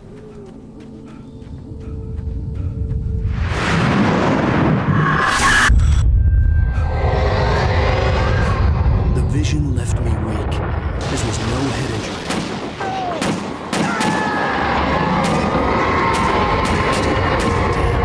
Rusty, hang on! I'm coming! Please, help me! Anybody? Help me! Help me! Where's he at? Can you hear me? Anyone! Please help! I don't know if I can help you. Oh, hell. It happened just the way it was on that page. I found. Came true. It knew. So dark. It'll come back for me. You must. The lights. In the office. I have the key. Okay, Rusty. Hang on. I'll be right back. Whatever did this couldn't be far. Rusty had found a page from the manuscript. It would help me understand what had happened. He said in the office, right?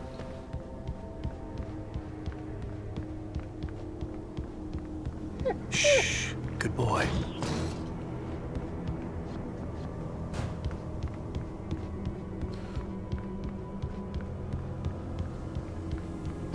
Park Ranger's office. The only way to make sure that Rusty was safe was to get the power running and the lights back on.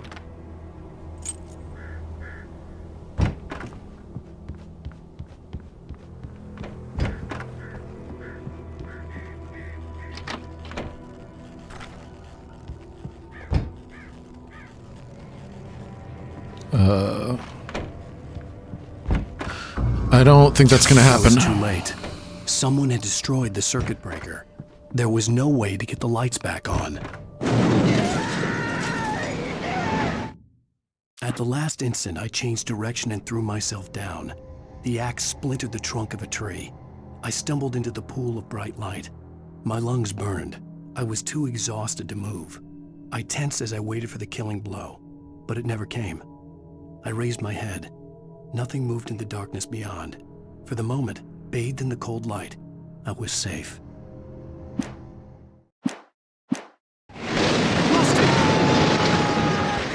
Rusty! The ground was covered with oily patches that looked like liquid darkness.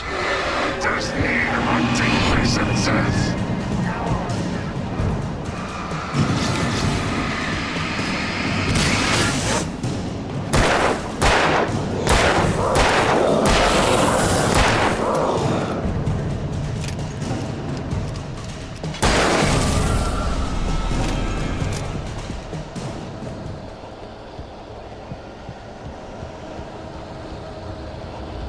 Something had torn a mammoth-sized hole in the wall.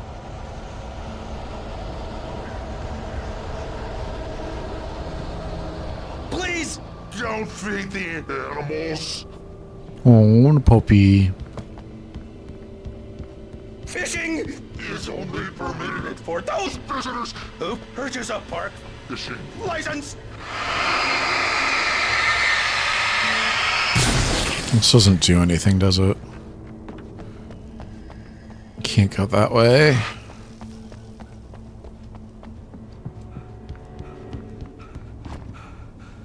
Guess let's head out.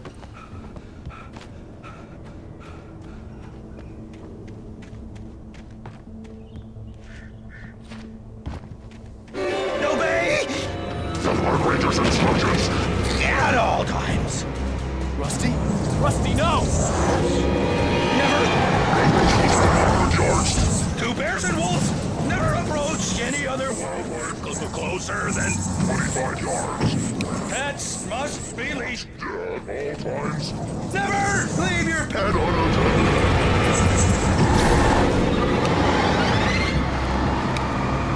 It is against the law to remove any natural objects or historical artifacts from the park grounds.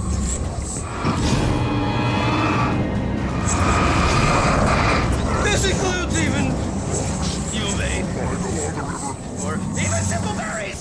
Sir.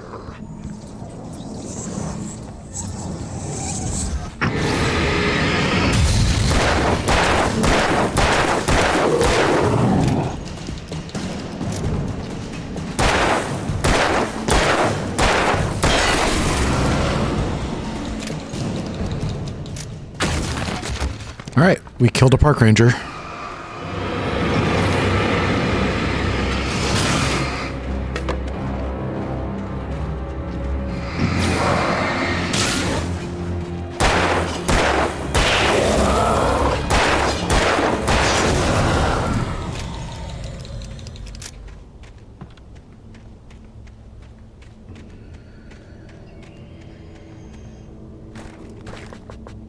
Item limit reached. All right, let's go.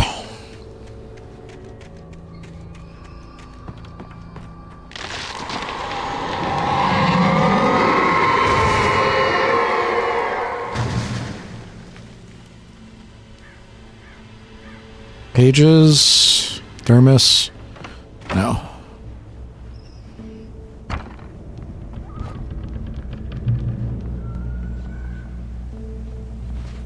Can't go that way.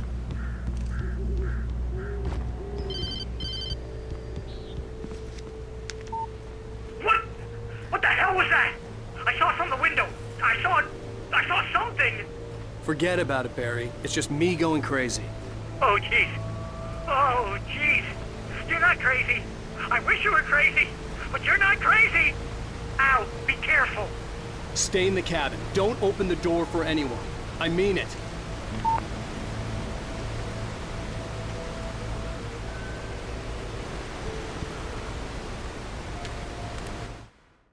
In that last instant of consciousness, Rusty thought about Rose. He was older than she was. Rose was barely out of her teens, but she made him feel young and forget what a train wreck his long-dead marriage had been. He still wore the ring. He'd been waiting for her to tell him to take it off. Now she never would. Oof.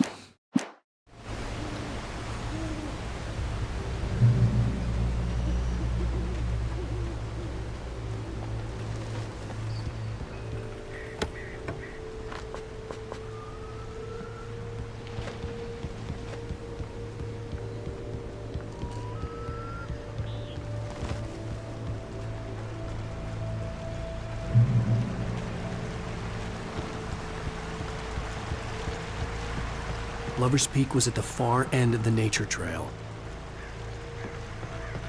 Moonshine Cave.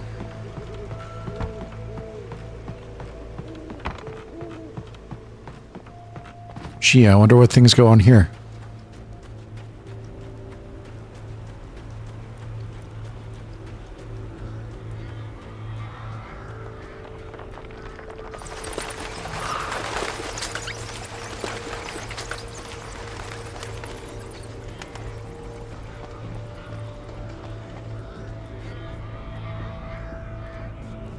Get up there.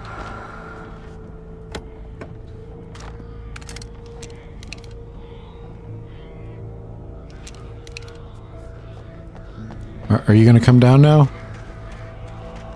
Oh, he's gone. This cave was the site of frequent and lucrative bootlegger activity throughout the Prohibition. It was mostly used for temporary storage of alcohol smuggled from Canada, but at times alcohol was also distilled on the premises.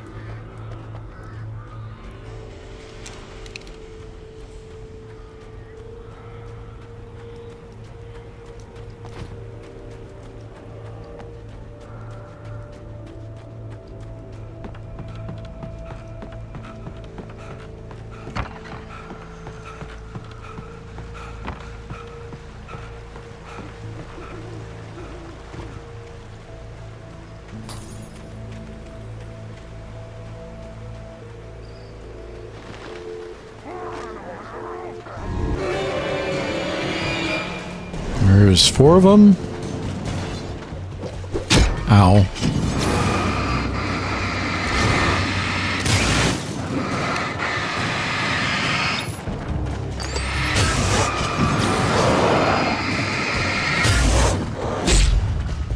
Shoot, please.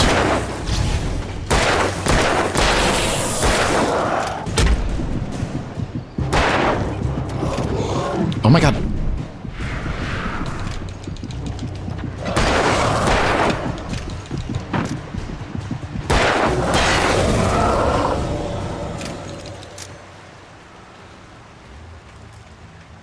Yeah, the dodge is a little bit jank.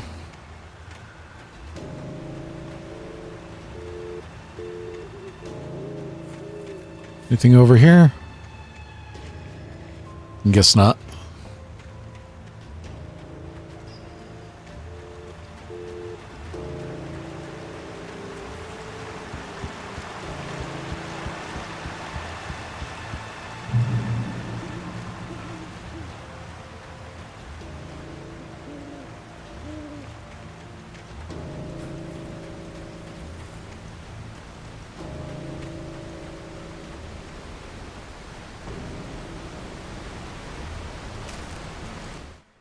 Nobody in Bright Falls seemed to know where Al was, but Rose, the waitress at the diner, had seen him.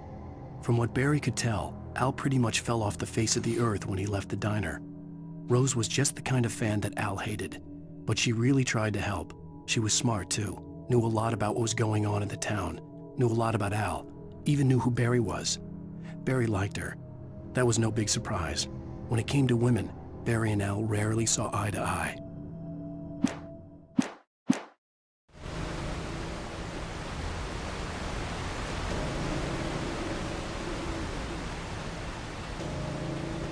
I really wish all the older men weren't crushing on Rose.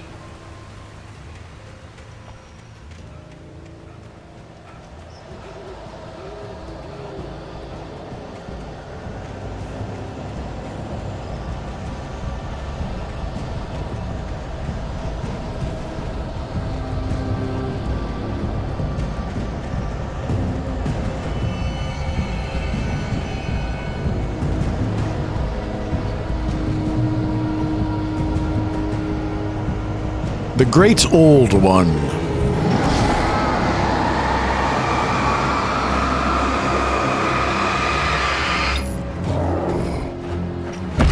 Ow.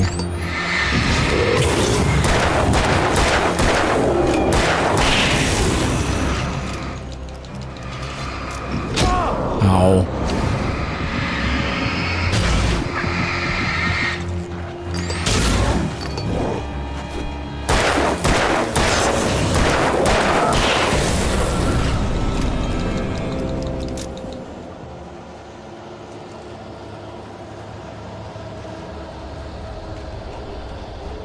You're not in combat. You don't have to dodge.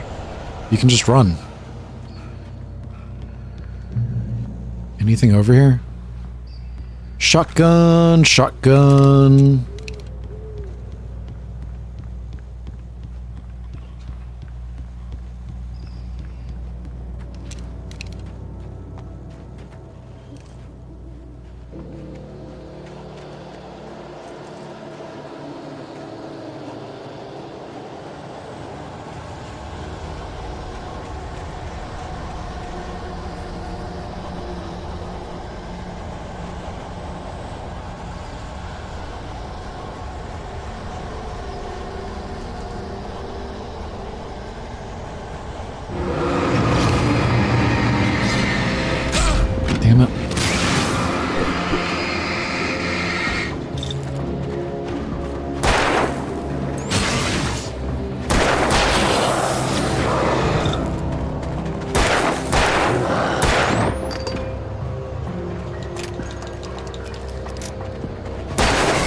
You die.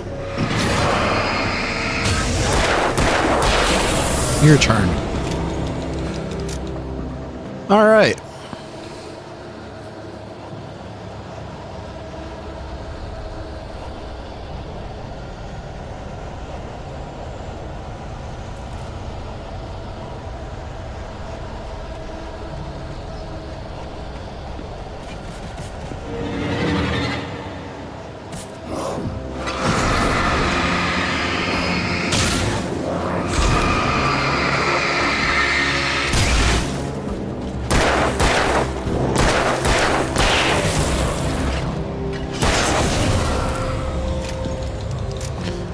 Shotgun time for a little while.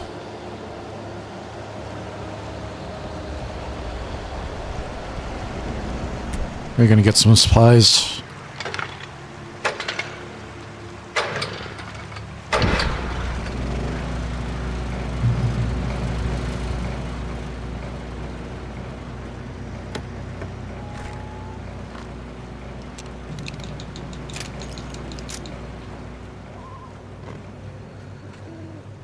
That's a little harsh.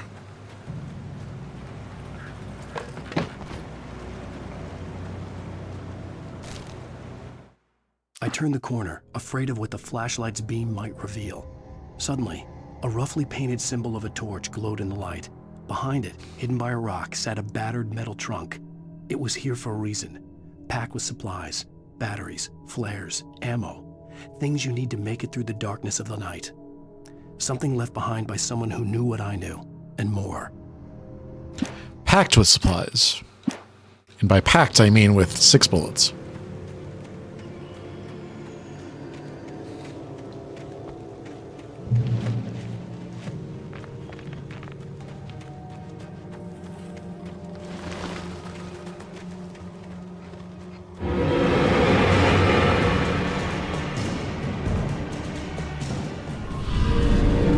Is it just 1, 2, 3?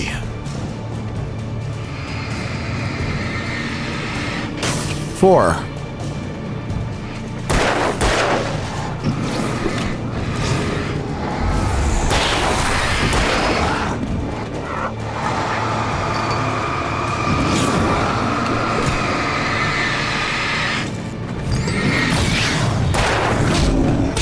Ow.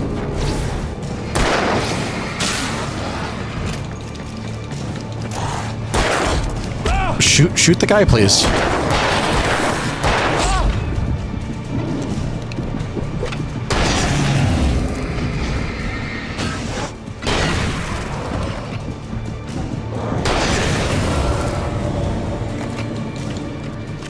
That was scary.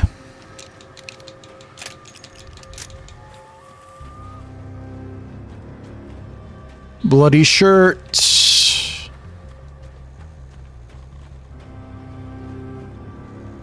What is this? Through tree?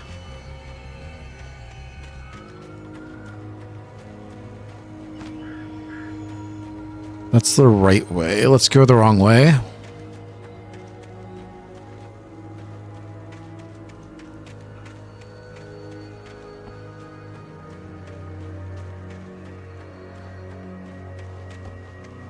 There's nothing over here. Alright, I guess let's go the right way then.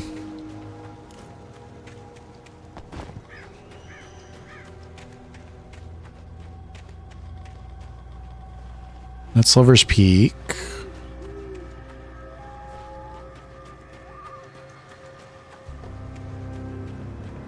Dates from 1846, the year of the Oregon Treaty.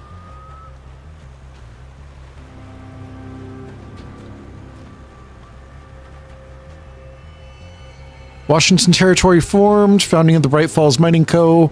Washington was granted statehood. Tree damage in a forest fire. The Bright Falls Mining Co. closes its doors after a volcanic eruption below Cauldron Lake. Mount St. Helens erupts. Tree felled by the storm. Is that all that's over here? Some Washington State history. All right.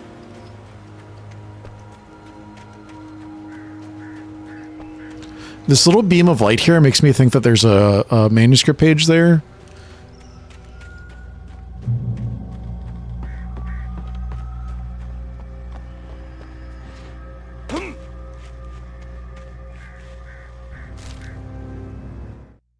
Agent Nightingale didn't want to be in Bright Falls. These little communities revolted him, and he didn't like the trees or the coffee. He now knew that impossible horrors lurked behind the storefronts and smiles. He desperately wanted to turn the car around and just drive until he passed out or ran out of road and booze. But he had a job to do.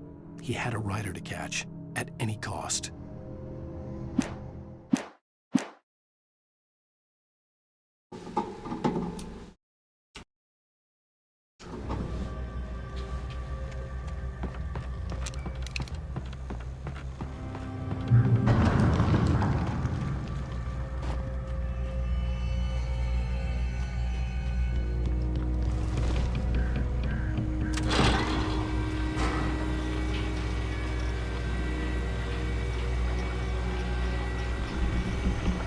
There's the radio tower.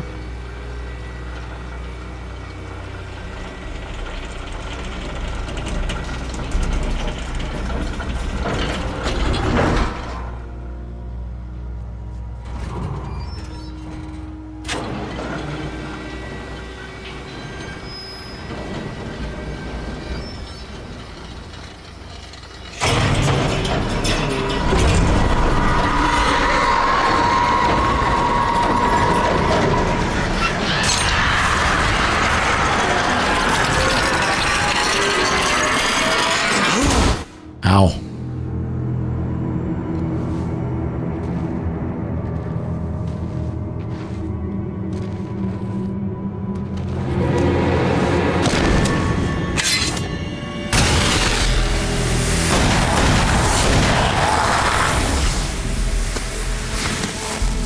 Come on, we gotta get moving. More of them coming. Who are you? That flashlight's kid stuff. The flares won't keep the bastards away.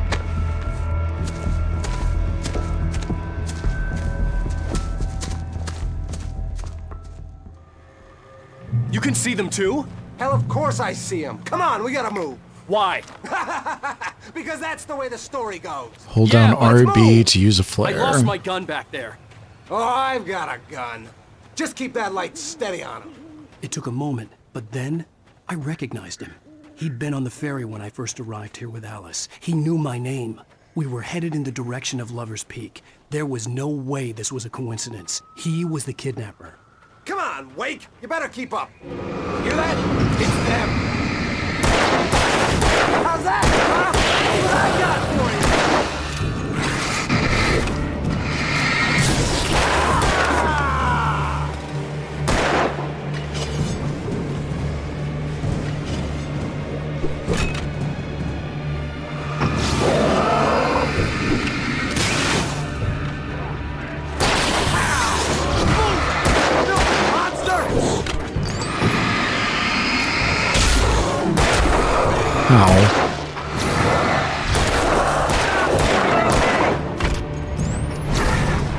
Nope. Use it on the guy that's still there. There. There we go.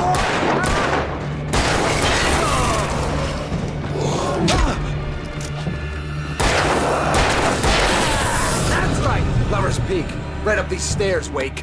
Use the flares from the emergency box to hold them off while I get these boards off. Give me the gun. Yeah, no can do, Wake. Are you kidding? Give me the gun! No time for back talk. Hold them off, damn it.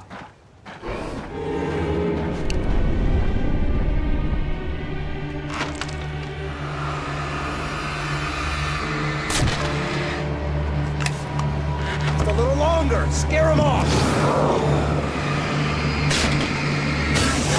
Get some light on those bastards. That'll keep them off us.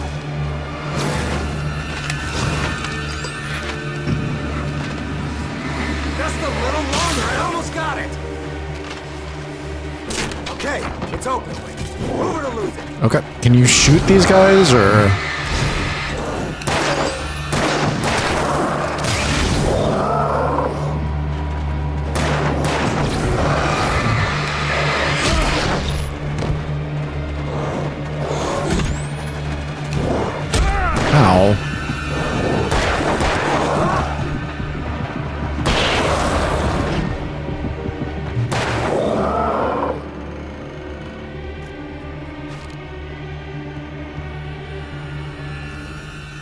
Oh, you feeling better now, Wake? All cozy and safe. Better get ready. They'll be on us soon. Well, give me the gun then.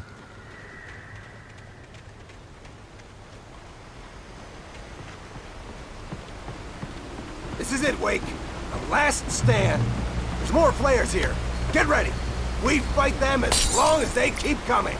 Give me the goddamn gun! They're coming! Right? That's not how this goes. Get with the program, Wake. Ow. That's right. You just keep coming.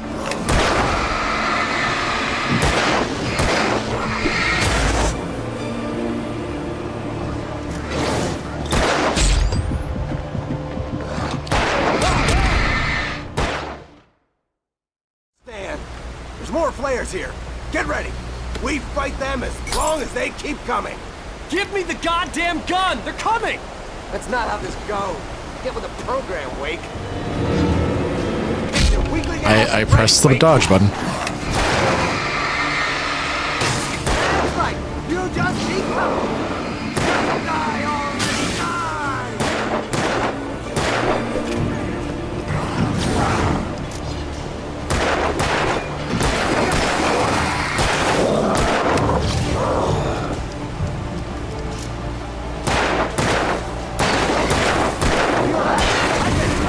Stop moving. All right, let's get them over here.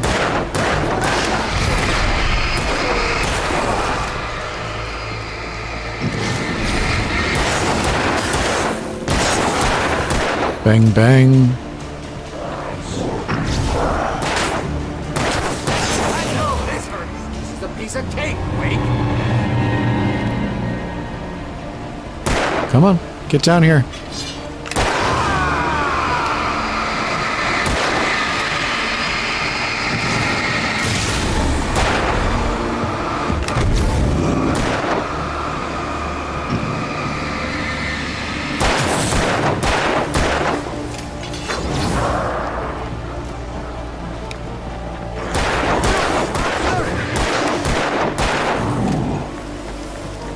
Would you pick one and shoot them?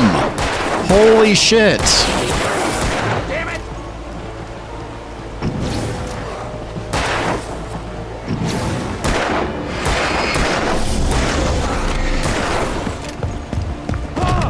Ow.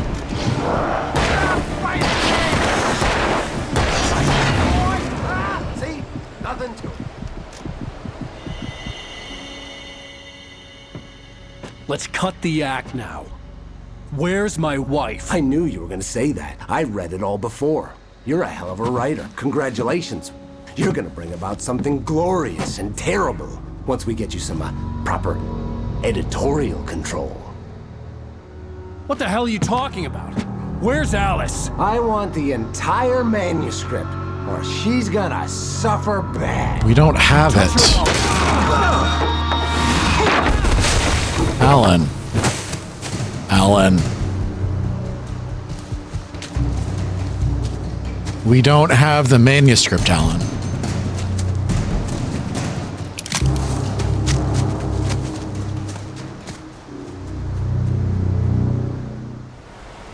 You're gonna give me the manuscript, or you'll be sorry. No! Come back here! I swear I'll kill you if you hurt Alice! Do you hear me? Come back here! On more than one occasion, Alice had tried to explain to me how it felt to be afraid of the dark. To her, darkness wasn't simply the absence of light, but something more tangible than that. It was something you could touch and feel. Worse than that, it was something with a mind of its own, something malicious and malign. For her, things changed when they were wrapped in darkness. They turned into something else, something foreign, and nothing was safe or innocent anymore. I'd never really understood what she meant, until now.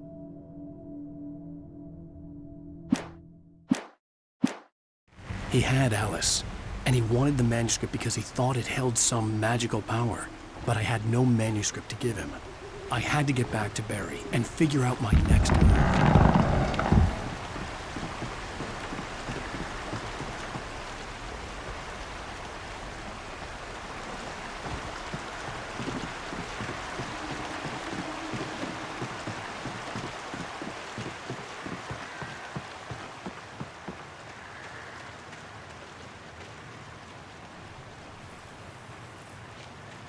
Can we...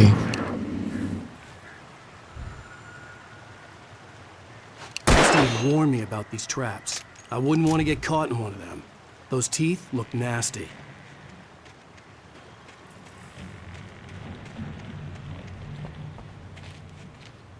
Is this an area, or...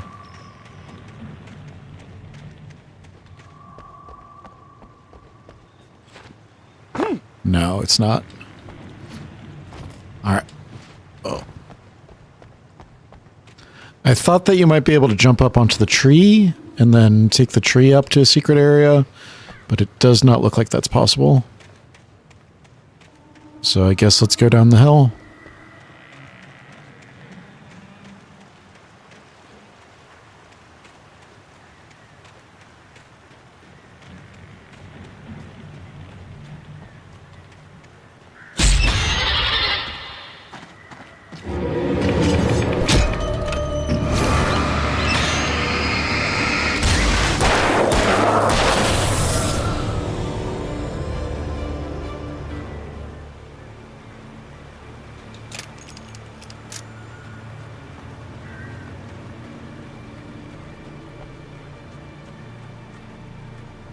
Avoid shinies. Easier said than done.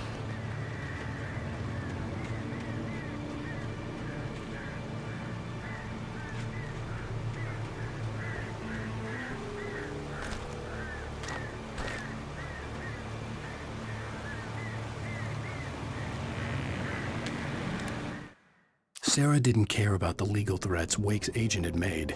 She let Wake go without argument, because there was something about him she couldn't quite put her finger on, something that reminded her of her father. She didn't think Wake would hurt his wife. Then she thought about the way he waded into Hartman, that hair-trigger rage flaring up without warning. Yeah, that probably wasn't the best look.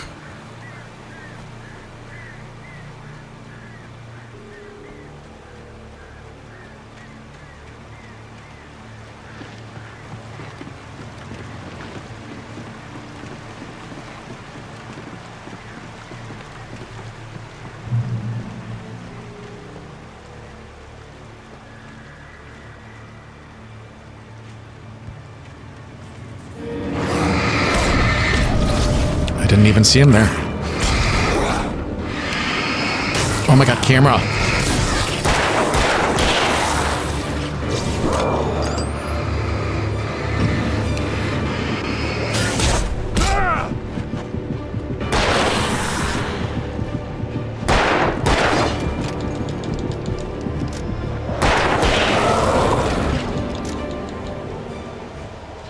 All right.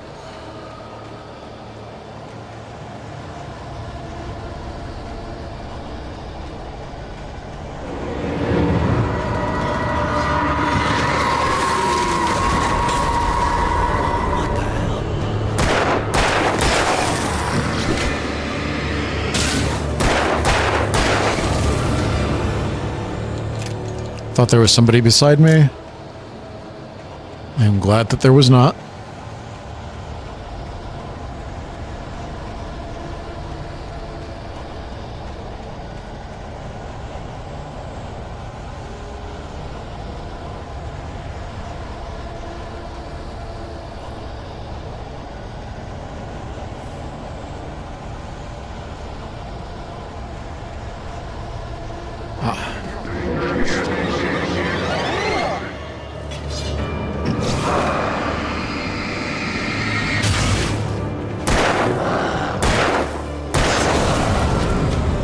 Just the one?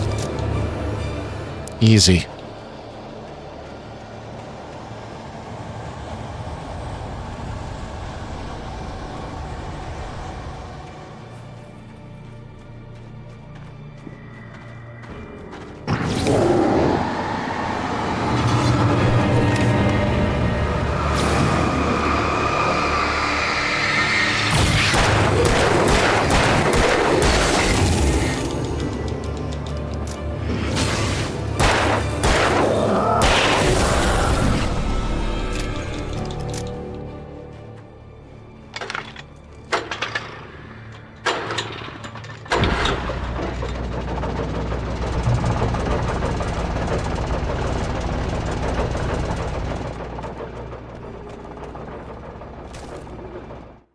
The night had been one desperate situation after another. I was exhausted, and my body felt as though it had been chewed up and spat out. The flashlight was heavy in my hand, and each pull of the trigger sent a painful shock up my arm. But I was finally out of the woods, and things were looking up. That's when I heard the chainsaw.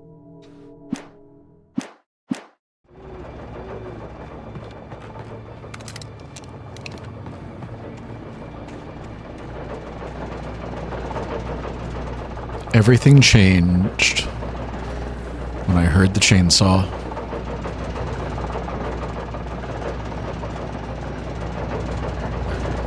This way?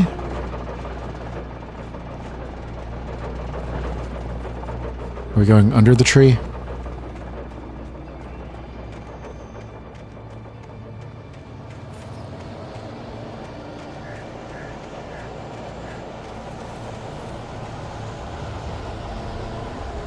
That's a drop.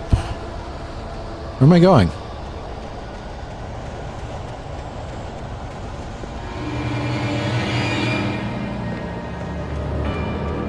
Where is he?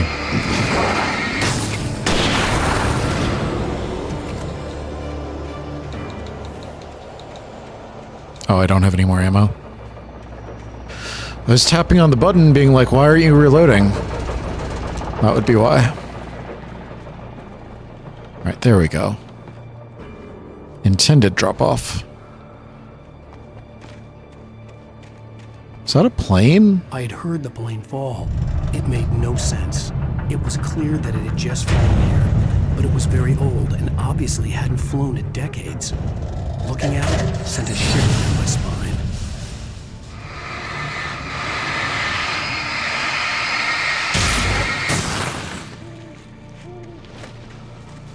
Is this the plane from Lost?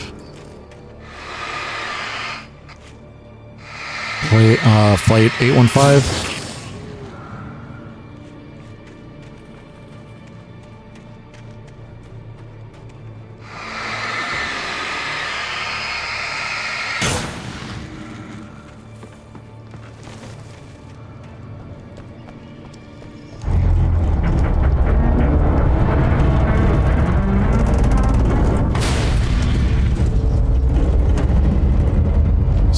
Do anything for me? Am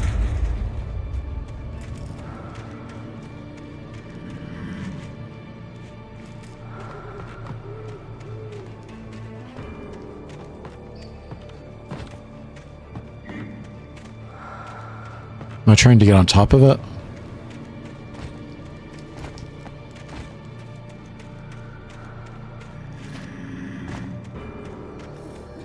Come on. Oh my god. Laura Croft would have done it easily.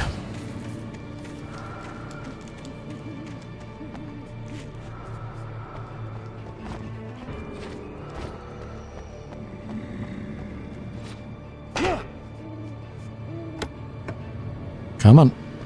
Oh my god. Packed with supplies.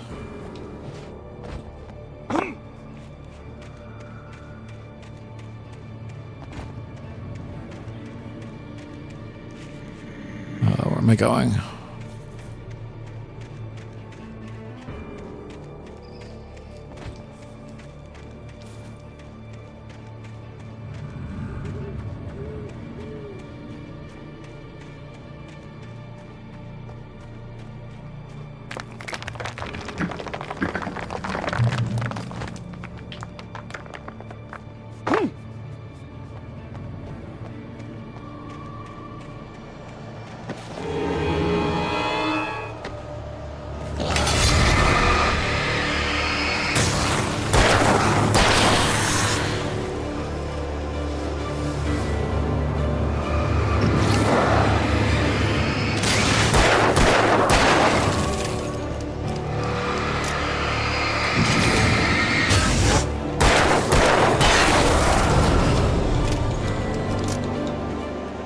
All right.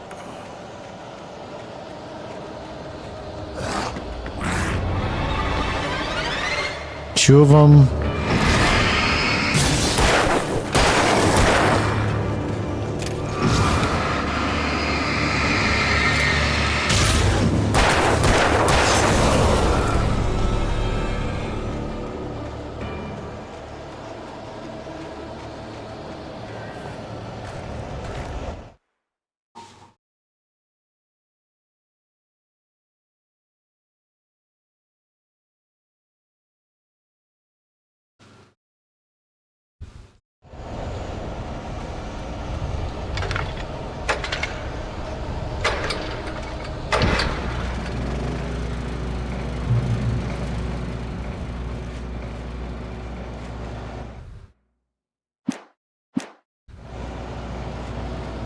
way am I going?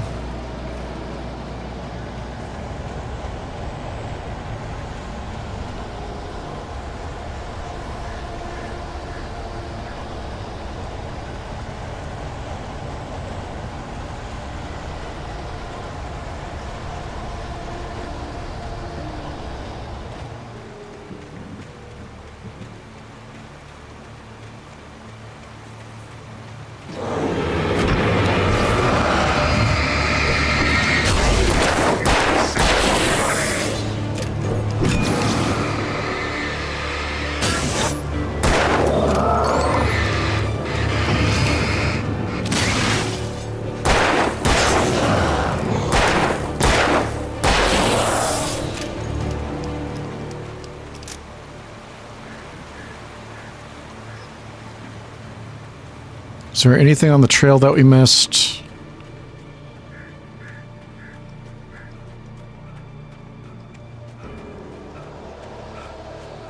It doesn't look like it leads anywhere.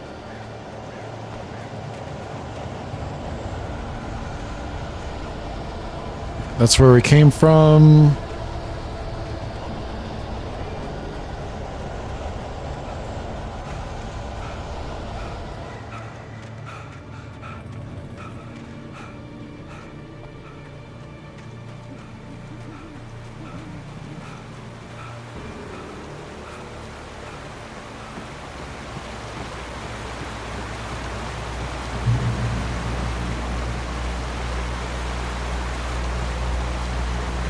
Can't go in there. We going up?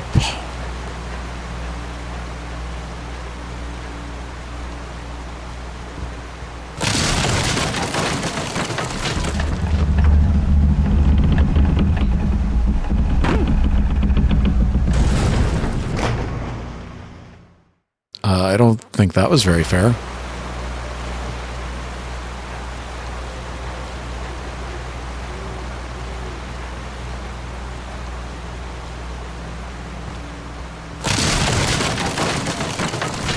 Drop off.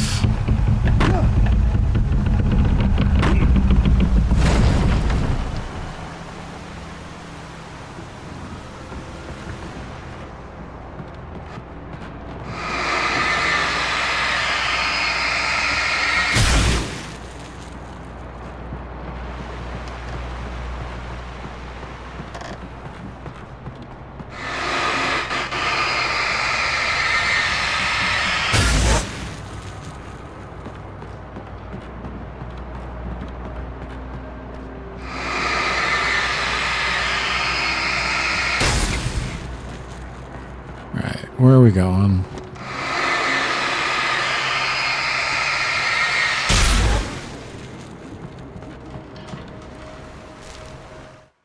The logging site was a mess. The modular office had been pushed off the cliff. Deputy Thornton climbed up from the wreckage excited, breathing hard from the exertion. Nobody there. It's weird. Don't you think that's weird? Bored, Mulligan let out a mighty snort. Hell, it's always weird, Thornton. Just a question of sorting out what kind of weird it is this time around.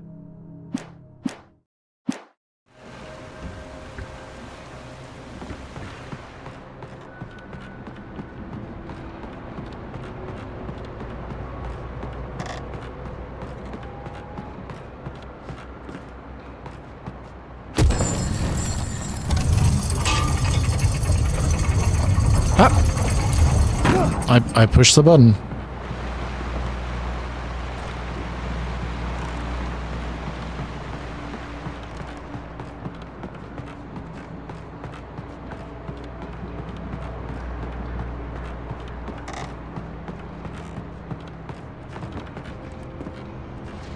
Thank you. When Barry saw the darkness attack the visitor center, it made him a believer. The men Al said he'd shot, they hadn't been just locals on crank. Somehow the world had changed, like the channel had been switched without warning. You think you're watching a sitcom, and you're really watching a horror show. When the birds started attacking the cabin, Barry wasn't surprised, just terrified.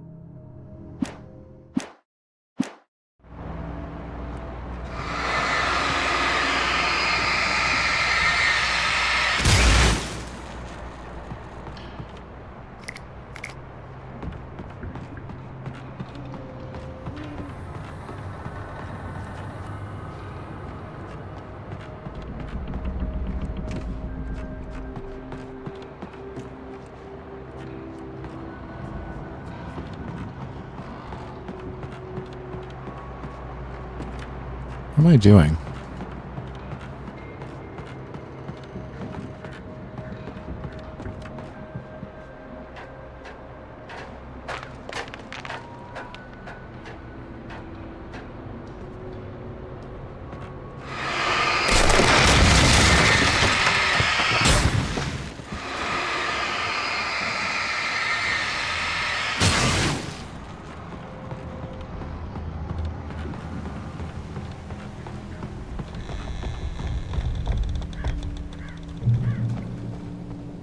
Beware of Widowmakers!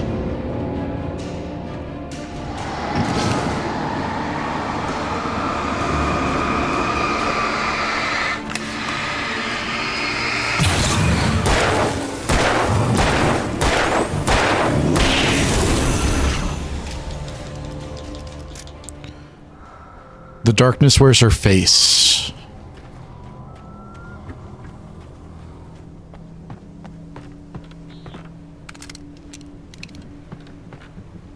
Is that about the dark presence?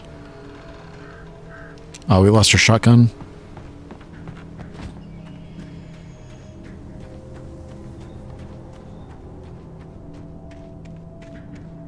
There's a manuscript page in there. I see it.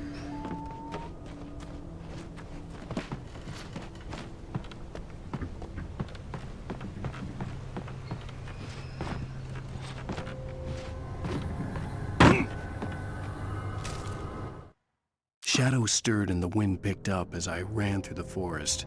I felt the dark presence turning its gaze toward me. Then the moonlight was blotted out by dark shadows that raced violently across the ground, moving too swiftly to be natural. Darkness gathered between the trees and melted again to reveal the taken. No natural path had brought them here.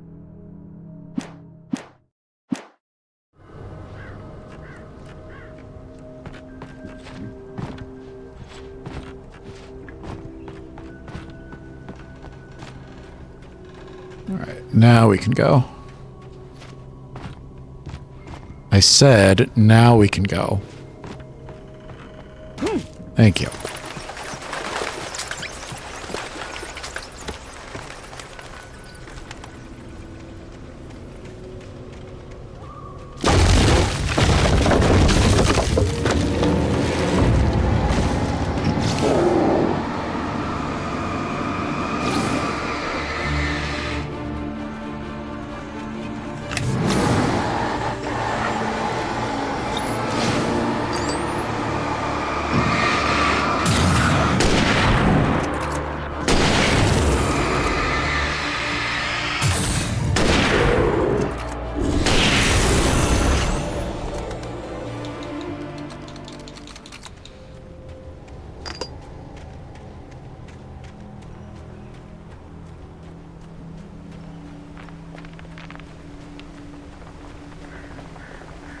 Probably didn't need a new battery there.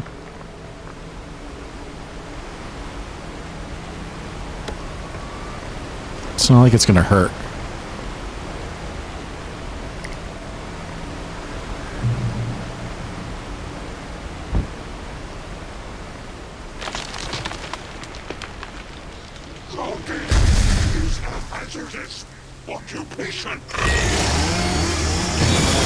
There's the chainsaw.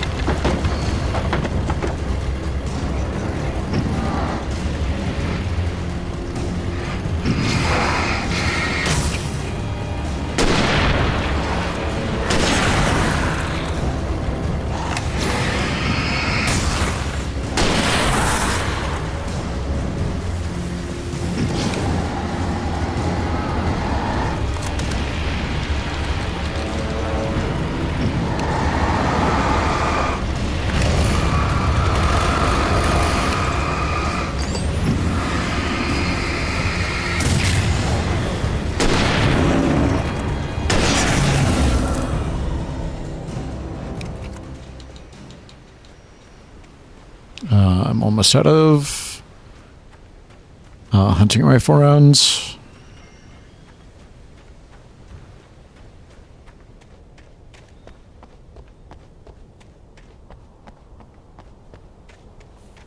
Just checking, just checking.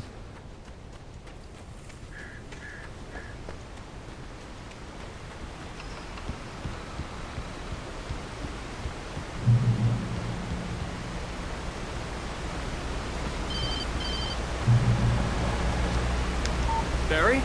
Ow! The porch is covered with birds. They've got all Hitchcock on me. Stay out of sight. I'm on my way. Don't open the door. What, am I crazy? Stay hidden.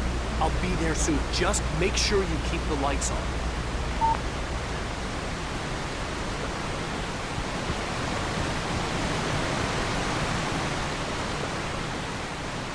I still had to reach Barry at the cabin, but at least I was out of the woods.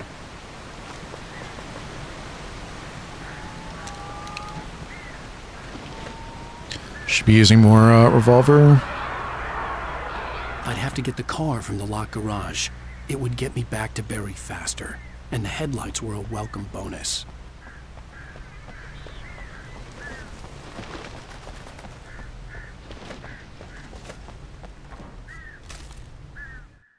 The FBI agent's command froze me in place.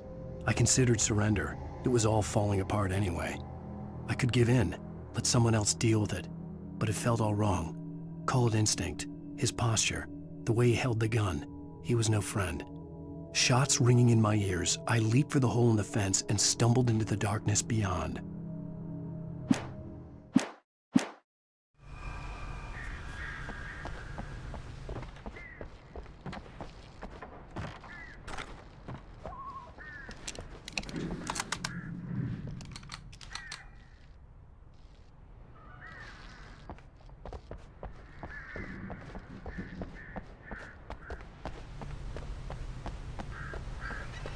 Is this place under construction, or?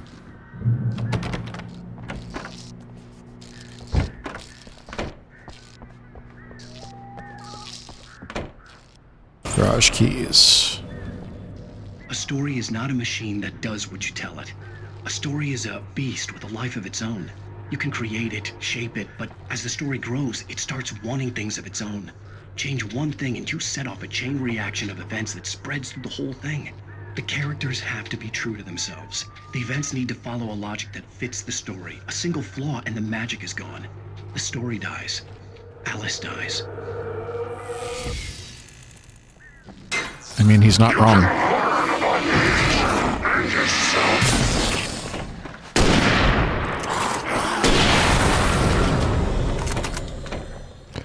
He's not wrong about the actual process of writing.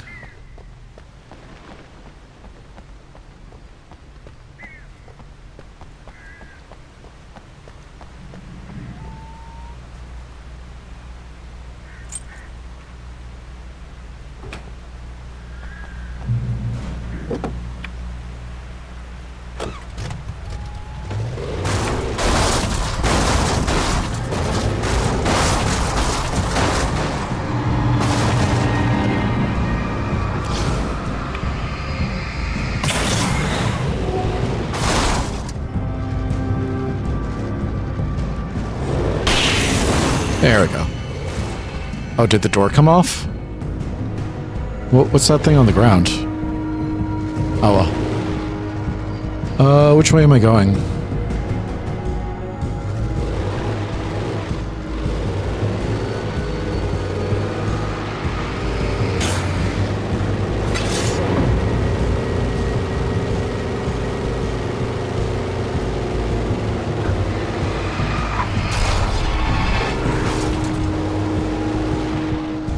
Not that way.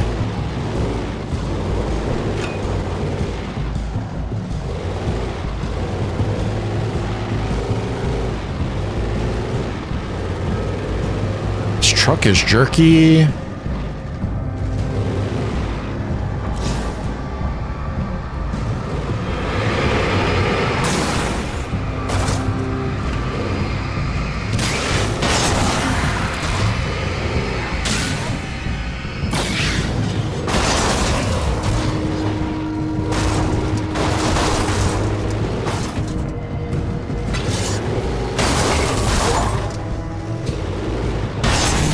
The achievement, drive over 15 taken.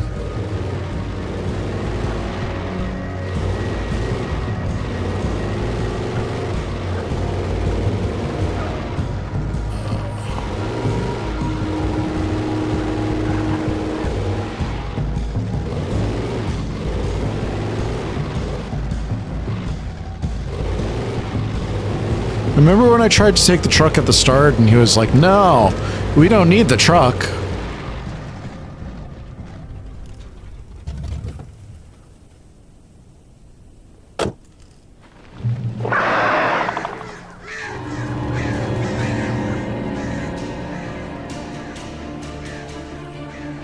The flare gun was probably the best weapon I could imagine against the dark things I was facing.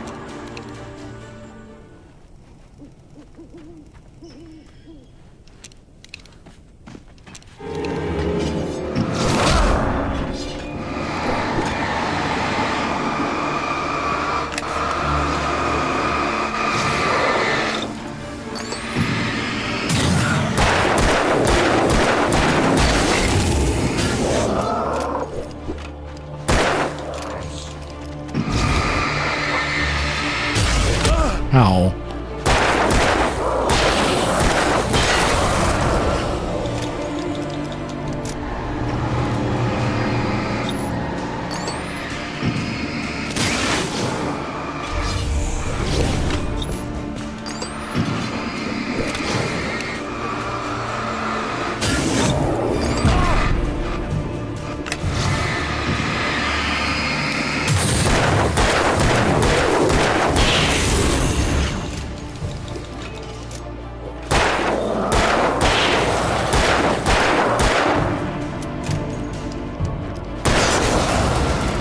Stop throwing shit at me, please. Bastards. I want that revolver ammo now. Thank you.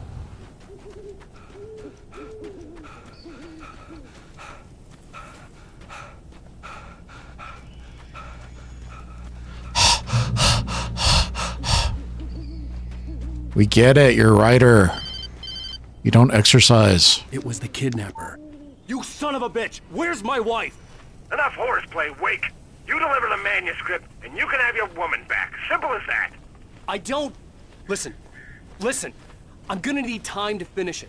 I still need to write the ending. I need a week. It's not done? I need a week. 2 days. The old Bright Falls coal mine is nearby. You can find it easy. That's not enough time. I just told you I needed a week. There at noon. You bring the manuscript, you'll get your wife. If not, well, get me? Yes, I get you. Aren't we supposed to be saving Barry?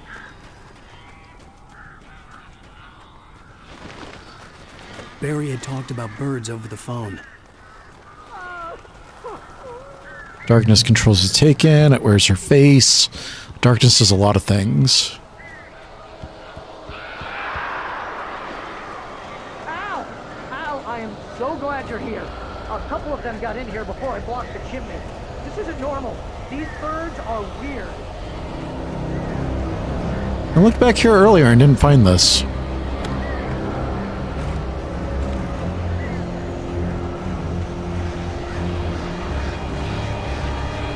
Alright, where are they? There they are.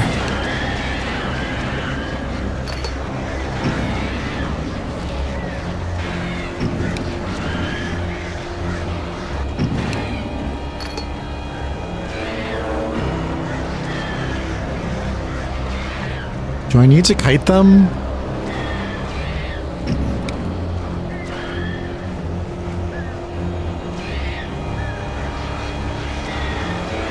It seems like they just run away whenever I point my flashlight at them.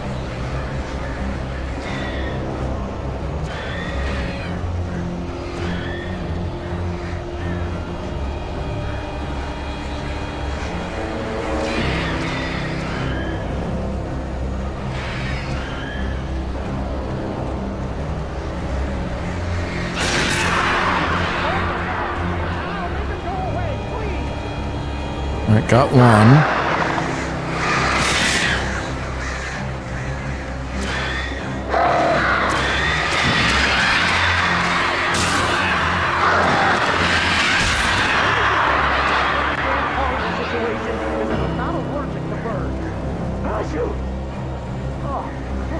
What are you allergic to? Excuse me.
coming from different directions. What am I supposed to do?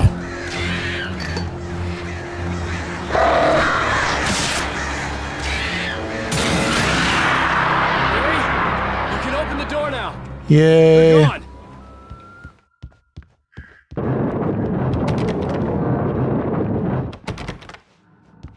Hey, Al. I'm sorry for thinking you were having a psychotic episode, man. I mean, it was a reasonable assumption. I sent Barry to the town to ask around about a man fitting the kidnapper's description. He'd go through the archives of the local paper. Perhaps he could learn something.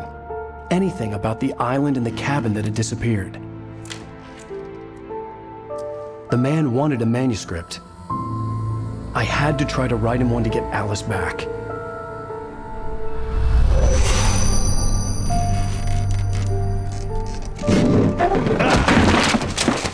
For me, the supernatural had always been nothing but a metaphor for the human psyche, a tool to use in writing fiction. Now, it was happening for real, and I couldn't put a single word on paper.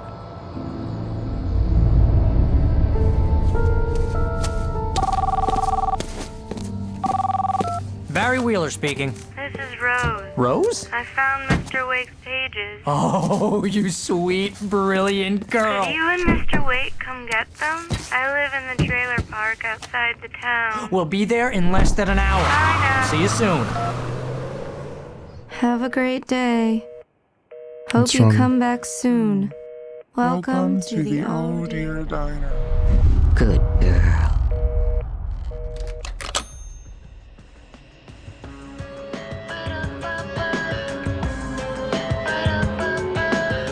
Poor Rose.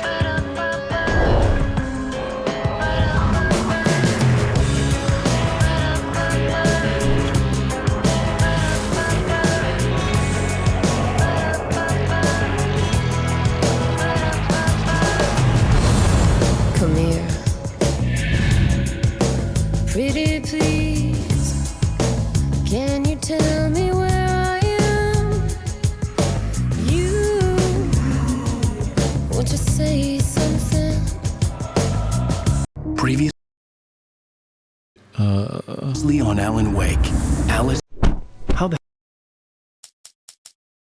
I'm gonna quit menu. That's gonna be it for this video. I will come back in the next video. We'll do the next chapter. I should be able to do this one in about 3, maybe 4 videos, and then we'll wrap it up there and move on to Control. So I hope that you guys are enjoying Alan Wake. Let me know if you like this kind of game, if you don't like this kind of game. I'm a big fan of Remedy as far as like the writing and the vibes. So I'm looking forward to playing through these games. Let me know what you think. Do you like these games? Do you dislike these games? Do you like Remedy? Do you dislike Remedy? Yeah, just let me know what your thoughts are. I'm gonna get out of here. I love you guys, and we'll see you in the next video. Good night.